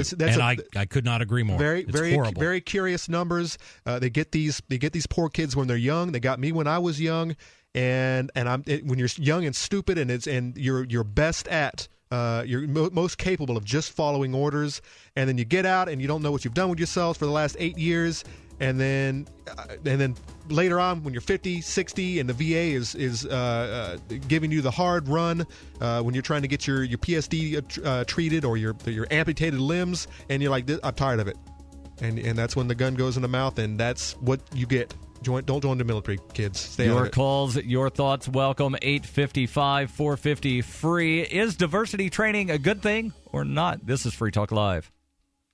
Worried about lead, fluoride, and other contaminants in your drinking water? Get a ProPure with the Pro 1G 2.0 cleanable reusable filter and remove up to 200 contaminants. Drink water the way nature meant it to be. Clean, crisp, and refreshing. See the complete line of ProPure products, including the new ProMax shower filter. There's a ProPure for you. Visit your authorized ProPure dealer for details or ProPureUSA.com. That's ProPureUSA.com. So you've got to take a state construction license exam or certification. Can't decide on what books or what chapters to study? Discover right now how you can eliminate unnecessary books and wasted study time. At contractorexam.com, our study materials zero in on state-required test topics in an effective, multiple-choice format. So whether you're a plumber, electrician, general contractor, or other construction-related trade, contractorexam.com will help get you prepared. Visit us at www.contractorexam.com today. Every once in a while, you get information that's worth changing your life for. This is one such time. You can save up to and beyond 25% on all purchases at Amazon. You probably heard of Bitcoin and just not thought much about it. You certainly know that you can get competitive pricing at Amazon, but now you can get a 25% discount on nearly everything you need to live. I've just given you a huge raise, and all you have to do is claim it. You go to saveitpurse.com and open an account. Do this right now. Don't wait. Then you fund the account with Bitcoin. I know this sounds unbelievable, but at my house, we saved as much as 45% off of a new item on Amazon. This information is worth you changing the way you do things. Go to saveitpurse.com right now, get signed up, and cash in on the huge raise I'm offering you. 15 to 25% off of everything at Amazon through saveitpurse.com. It's saveatpurse.com. Radio is the most personal of mediums. I exist right now in your head. If you listen to Free Talk Live regularly, you know me. Free Talk Live is on more than 160 radio stations around the U.S. and has been downloaded on every continent around the world. Hundreds of thousands of listeners with ad packages from $600 a month to $6,000 a month. Imagine what we can do for your business, project, website, or idea. Email me, mark@freetalklive.com. LRN.FM is proud to announce our official listening apps for Android and iOS devices. Now you can easily tune into our streams anywhere, anytime on your smartphone or tablet. Just visit apps.lrn.fm or search for LRN.FM in the Android or Apple app stores. Please download, rate us 5 stars, then share the link on your social media and let your friends and family know how you're listening to LRN.FM. Download it now, free at apps.lrn.fm. Money, power, and respect are all yours at creditsuccesssecretsrevealed.com. Be seen as an industry leader. You can do it. The last application you filled out when it was time to hit submit, did your nerves spike? You didn't get the approval you seek, but there's a better way. We teach you exactly what to place into the right systems the right way the first time so you get approved. Get up to $100,000 in instant business credit. Many people will get cash on the spot. Use those 2 tools in your new corporate credit engine so you can walk into the bank and get your project funded today. It's all about today at creditsuccesssecretsrevealed.com. Credit Success Secrets Revealed is explosive and ignites instant results. Dial 1-800-707-8719. That's 1-800-707-8719. 1-800-707-8719. Or just go to creditsuccesssecretsrevealed.com. What's up next? Visit the Liberty Radio Network program guide to find out at shows.lrn.fm. That's shows.lrn.fm.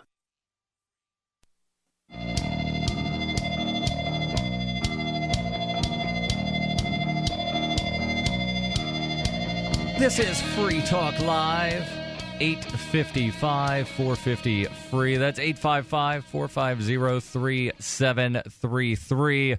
We're also on Skype. Username is LRN.FM. In studio, it's Darryl, Chris, and Conan. And Conan has a story about diversity training might possibly be a sham. Quite possibly. This comes to us from campusreform.org.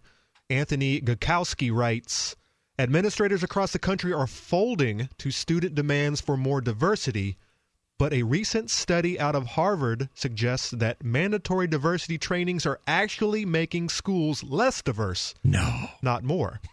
A survey in the current edition of the Harvard Business Review, based on over 3 decades worth of data from more than 800 U.S. businesses, shows that most diversity programs aren't actually increasing diversity. In fact, the data suggests that diversity programs like the ones seen all over American campuses are having exactly the opposite effect. The study's authors, sociology professors Frank Dobbin of Harvard and Alexandra Kalev of Tel Aviv University, tracked the effect of diversity trainings on the actual growth of minority populations in businesses over a 5-year period, but found that after instituting required training for managers, companies saw no improvement in the proportion of white women, black men, and Hispanics in management, and the share of black women actually decreased by 9% on average, while the ranks of Asian American men and women shrank by 4% and 5%. The reason, the review argues, is that managers, business executives, and employees in general are less likely to agree with a position if it is presented to them under mandatory circumstances. Indeed, the review is not alone in its thinking, citing 3 other studies supporting that the claim that compulsory diversity trainings are met with resistance and anger, and that many participants actually report more animosity towards the other groups afterwards. Isn't that something? Who would have thought? So they all got ODD. Thank you, Captain Obvious. So, but I would have actually thought that. I think that, I don't know. This reminds me of, affirmative action. And I don't know how many studies out there have actually gone into the specifics. I don't know if that's something that they can even touch. But this is something that is still, within the realms of study, but maybe not in years to come, with more and more of the safe spaces in college campuses and I don't know, this the way that they're learning how to handle their business, the way that they're learning how to take care of their business in such a way that it really doesn't work in the real world. I've been through a number of diversity trainings throughout my career. I worked for years in IT. I've been through it with different companies, and at least here is my sort of skeptic's view of what these programs were all about. It had nothing to do with promoting diversity, because we were already diverse. When you work in IT, you do work with people from all different cultures, all walks of life, and that's just how it is. And if you're a good engineer, great, we're going to keep you. If you're not, we're going to get rid of you. So as somebody that's never been to diversity training, and the article I don't think really got into exactly what is diversity training. So what is diversity training? Well, it's not going to be the same between any 2 organizations unless they have the same organization that's doing the training for them. But usually what it is, it's talking about the differences between people and how we have to break down those barriers. Most of my diversity trainings would involve some form of role play or involve some scenarios that we would discuss and talk about and things like that. But when you cut through all of that, businesses, for the most part, do diversity training. I'm going to make a statement, and anyone is free to disagree with me, to keep themselves out of court cases. It's all about being PC. You got someone in HR who's got this grand idea about how can we be more PC? How can this company be more PC and be more attractive to the shareholders, and to the customers? Nope. Forget it. It's all about lawsuits. It's about keeping your butt out of court, not getting a lawsuit thrown at you. And if you do get a lawsuit thrown at you, you want to be able to point to your perfect record of providing diversity training. And we do all these things. We're not sure how this one single person, but I can assure you that the problem is not systemic within our company.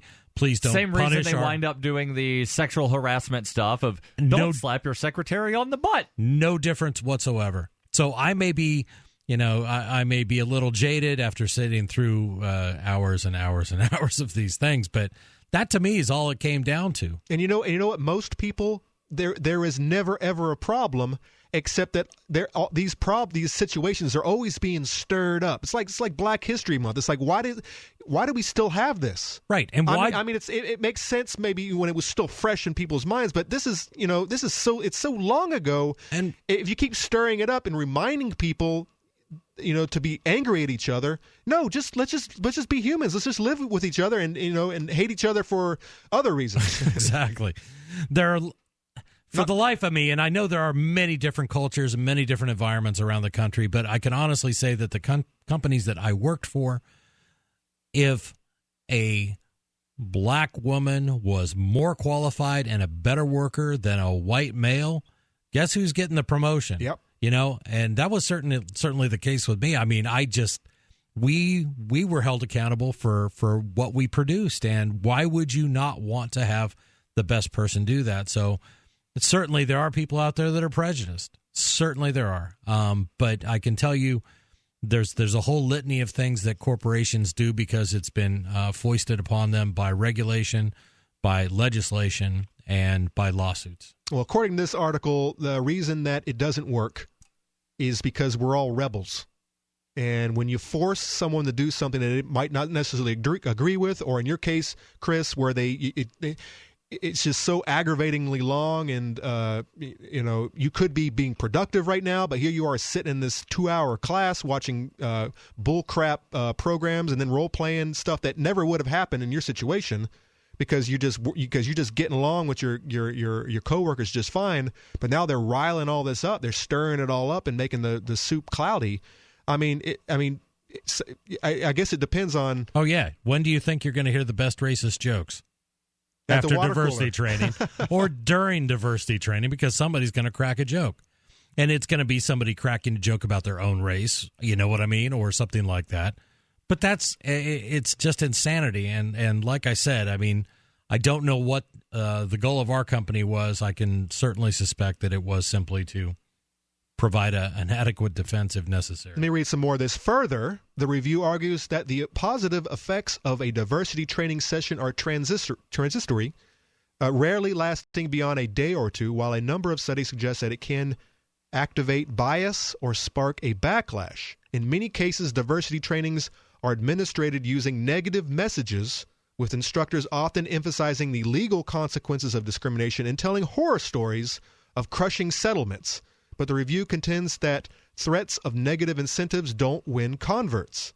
Likewise, many grievance procedures, such as bias reporting systems, have similar adverse effects and do little to actually prevent racial bias and discrimination. The review finds that in many cases, formal discrimination reports are responded to with retaliation, suggesting that more effective solution would be to enforce a more personal and organic procedure rather than a bureaucratic one. This sounds as though they're basically saying what a lot of people have known for a long time, that negative reinforcement does not work. Right. And I'm sure we've all had that boss to where they only ever tell you when you do something wrong. They never tell you, the 99 times you do something right. They only ever tell you that one time you do something wrong. We call that Thursday on Free Talk Live when we're here with you, Darryl. Wow. Listen to the nights you're off, and that's all we do is just talk about you, especially when Mark's on. Oh, no, that's not true. I get lots of positive feedback from Darryl. Yeah, I'm a big proponent of the stop stirring it up. Let's just get along. Right. Let's work together. Let's get the job done. Hey, we got hired at this company to do one thing, and that was to make our customers happy, to make the shareholders happy. Let's just do that. Let's make a good product, and let's go home and have a beer, and talk about it at the bar after work. I thought we got hired to just sit in meetings all day long and not actually do anything productive. There are plenty of companies that are just like that. 855-450-FREE. This is Free Talk Live.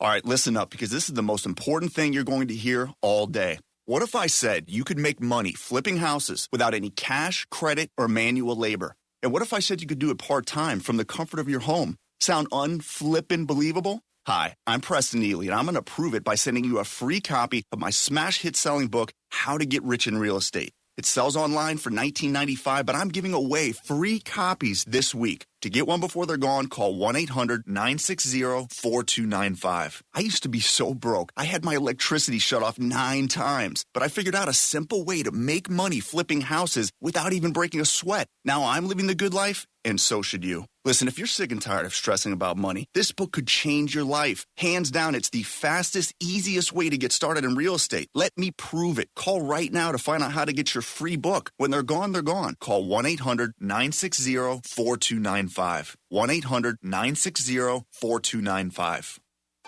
In the 1950s, Dr. Joanna Budwig had a 90% success rate curing people of cancer using fresh-pressed flax oil and cottage cheese. The combination of dairy protein with unoxidized flax oil was able to restore oxygen transfer. It is now well known the cells of our bodies require unoxidized omega-3 and 6 seed oils to both attract and absorb oxygen.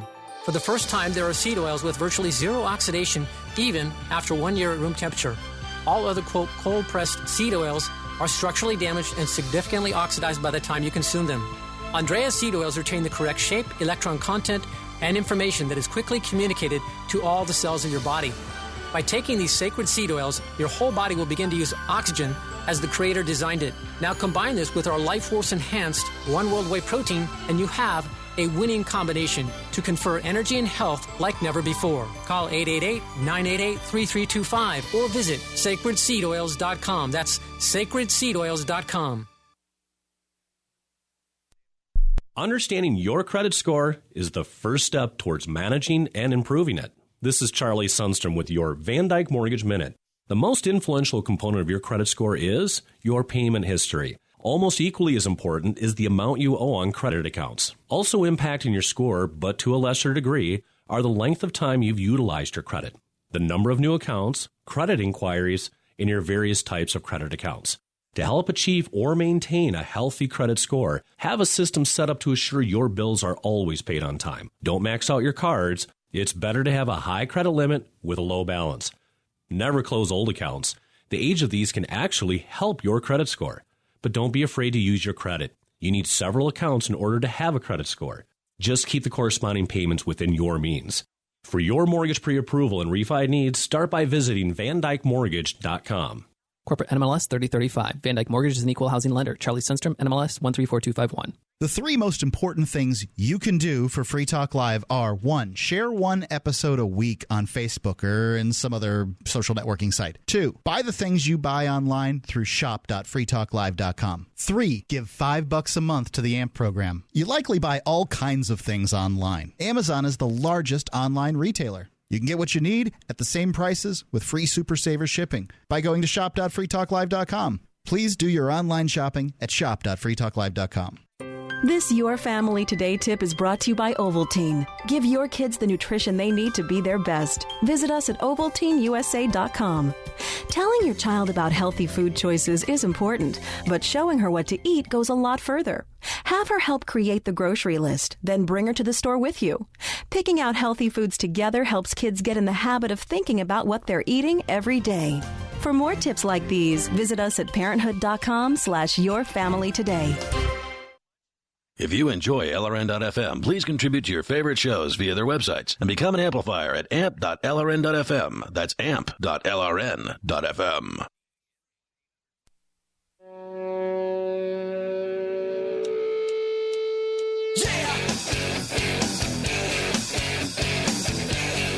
Still time for your calls and thoughts. If you call in right now to 855-450-FREE, that's 855-450-3733.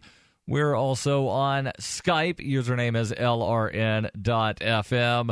We're talking about diversity training, and Conan has that story. Let's wrap it up. This story over at Campus Reform. The review concludes that while there are effective means available to promote real diversity of thought and race, most of the strategies currently in place have proven ineffective.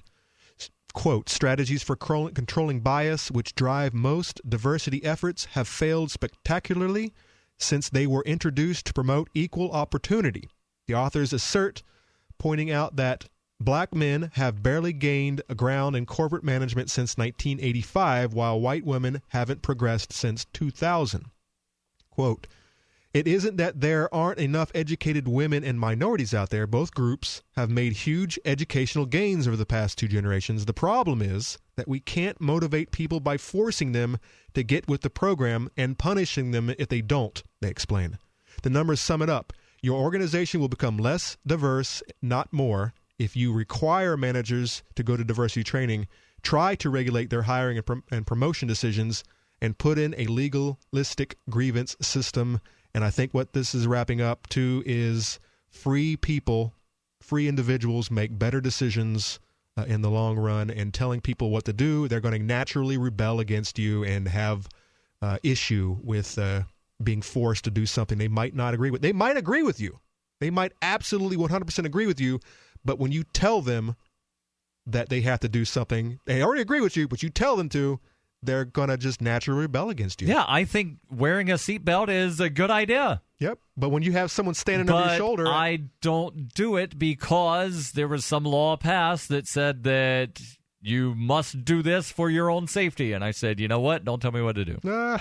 But we're the worst of the bunch when it comes to telling the man to back off. I do wear my seatbelt. There's no law. I don't need to get car. Do you do it only because your car goes dingy, dingy, ding if you don't wear your seatbelt? Nope, I don't want to go flying out of my windshield and wrapping my head around a pole. And I also have vehicle insurance, and we're not required to do that in New Hampshire either. You bet. And if I was on a motorcycle, I would damn near wear my helmet every single time because I know what happens to people's heads. They break open like eggs. And I'd when they run it, they wreck into the telephone pole. I'd wear a seatbelt on a motorcycle too. So when I was in the military, they actually brought in a guy. It was when Maryland switched over from no seatbelt required to seatbelt required. Mm-hmm. And the state trooper came in and he talked to us, and he pretty much said, I'm the same way you do. I don't like to wear these things anyway. But in, I forget what he said, 25 years of being a state trooper in Maryland, he had never pulled a dead body out of a seatbelt. It's not to say that everybody who wore a seatbelt lived. He said that's certainly not the case. But I've never cut anyone dead out of a seatbelt. I've seen plenty of dead bodies alongside the road when they got ejected through the windshield. So he was actually trying to convince you. He wasn't there telling you. He was. It was from his point of view. And I don't know if that's just a standard line they all use or anything. But it is. But it was a pretty convincing I've heard one. A bunch of police officers use that, and paramedics as well. But I know from personal experience, I had a buddy back in college that had he been wearing his seatbelt when he ran into a telephone pole, he would have died because the steering column was where he was sitting. He fell over to the side and missed the steering column coming through to where he was sitting. I had an accident like that when I was a teenager, and I've always argued the same point, but those are impossible to say. Right. By the way, I do something that's against the law. I text while at a parking spot with my foot on the brake still.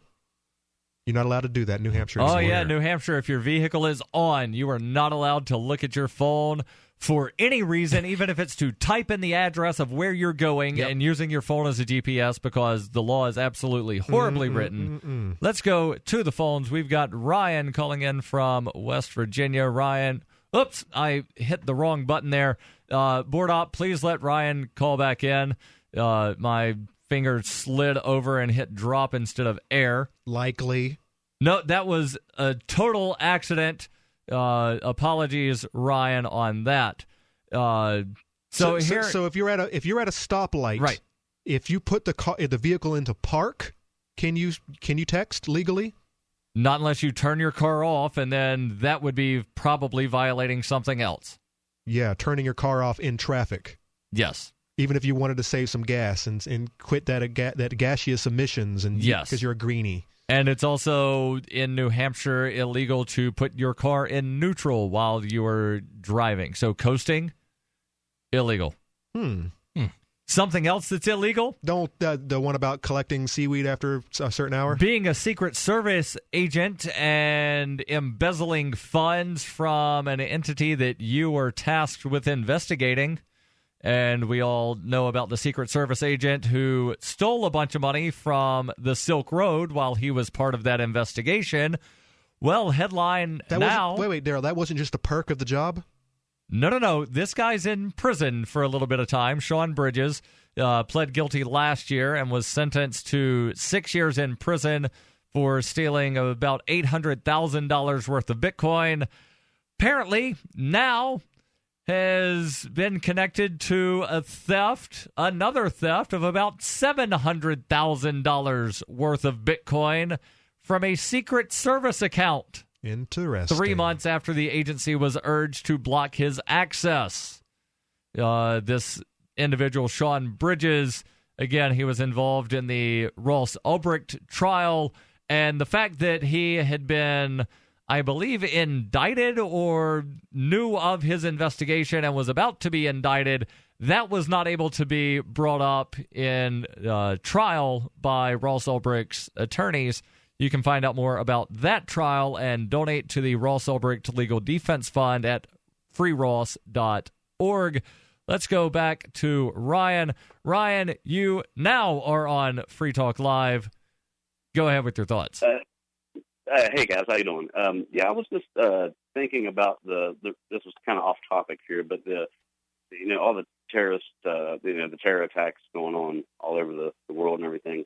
It seems like if people were wanting to cause terror in a nation that drops bombs on their kids, yeah, exactly, yeah, and I definitely agree with where you guys stand in that aspect. I definitely agree that terrorism spawns from our own aggression, from the U.S.'s own aggression in other countries, and it seems to me that like in Orlando when the guy went into the club and killed 49 people, or was it 50 maybe? Yeah. And it seems like somebody that would have the intelligence to do that sort of thing would have the intelligence to know that it wasn't like a bunch of people in a nightclub that had initiated the attack. These bombings and everything on on their homeland, and you would think that they would initiate attacks on our own government facilities, and I just wonder why that is that they don't. I mean, I'm not encouraging. I know the theory. In the case of the Orlando shooting, I have little doubt that it was not. I have major doubt that it was a ISIS-related incident, and it was just a self-loathing gay man who was going to get revenge on something that might have happened to him in the past, or the fact that he wasn't able to hook up with an individual. But you're absolutely right. If you want, if you actually want to make an impact, it's go blow up a government building. Disagree completely. You can paralyze a country through terrorism. So when you think about the numbers and how let's talk about 9/11. I mean, it was a lot of Americans were killed, but if you cause 3,000 deaths by attacking a military base, the rest of the country would keep going. They shut down our airplanes. They shut down everything. That's why terrorism to me is very effective. Yeah, but who do these guys? I'm sorry. Go ahead, Ryan. I'm sorry. It really lets the populace know that that they can get to us. I guess somehow. Right. You're vulnerable. You're unprotected. Right. And that, I guess that is the essence of terrorism. It's psychological terrorism. Absolutely. And it seems like if I just feel like the government is very, very, very strong about letting us know that terrorism is out there. And it really seems like Ryan, it sounds like you've got more to say. Call in earlier in the night tomorrow because we are out of time tonight. But we are always online at freetalklive.com. The Free State Project has reached its goal of 20,000 liberty lovers who've pledged to move to New Hampshire and get active to achieve liberty in our lifetime. Perhaps you're trying to figure out what part of New Hampshire should be your destination. If so, consider Keene. You'll find more than 150 reasons to move to Keene at move.freekeene.com. Keene is famous for its historic, publicity-generating activism, as well as being the liberty media capital of the world. It's home to freekeene.com, New Hampshire's destination for liberty activism, news, and opinion. For years, we've been compiling over 150 reasons to move to Keene at move.freekeene.com, where you'll learn about some of what's happening here and what makes Keene a great place to live. If you love liberty, you'll probably enjoy anywhere you end up in the Shire. But do your due diligence first.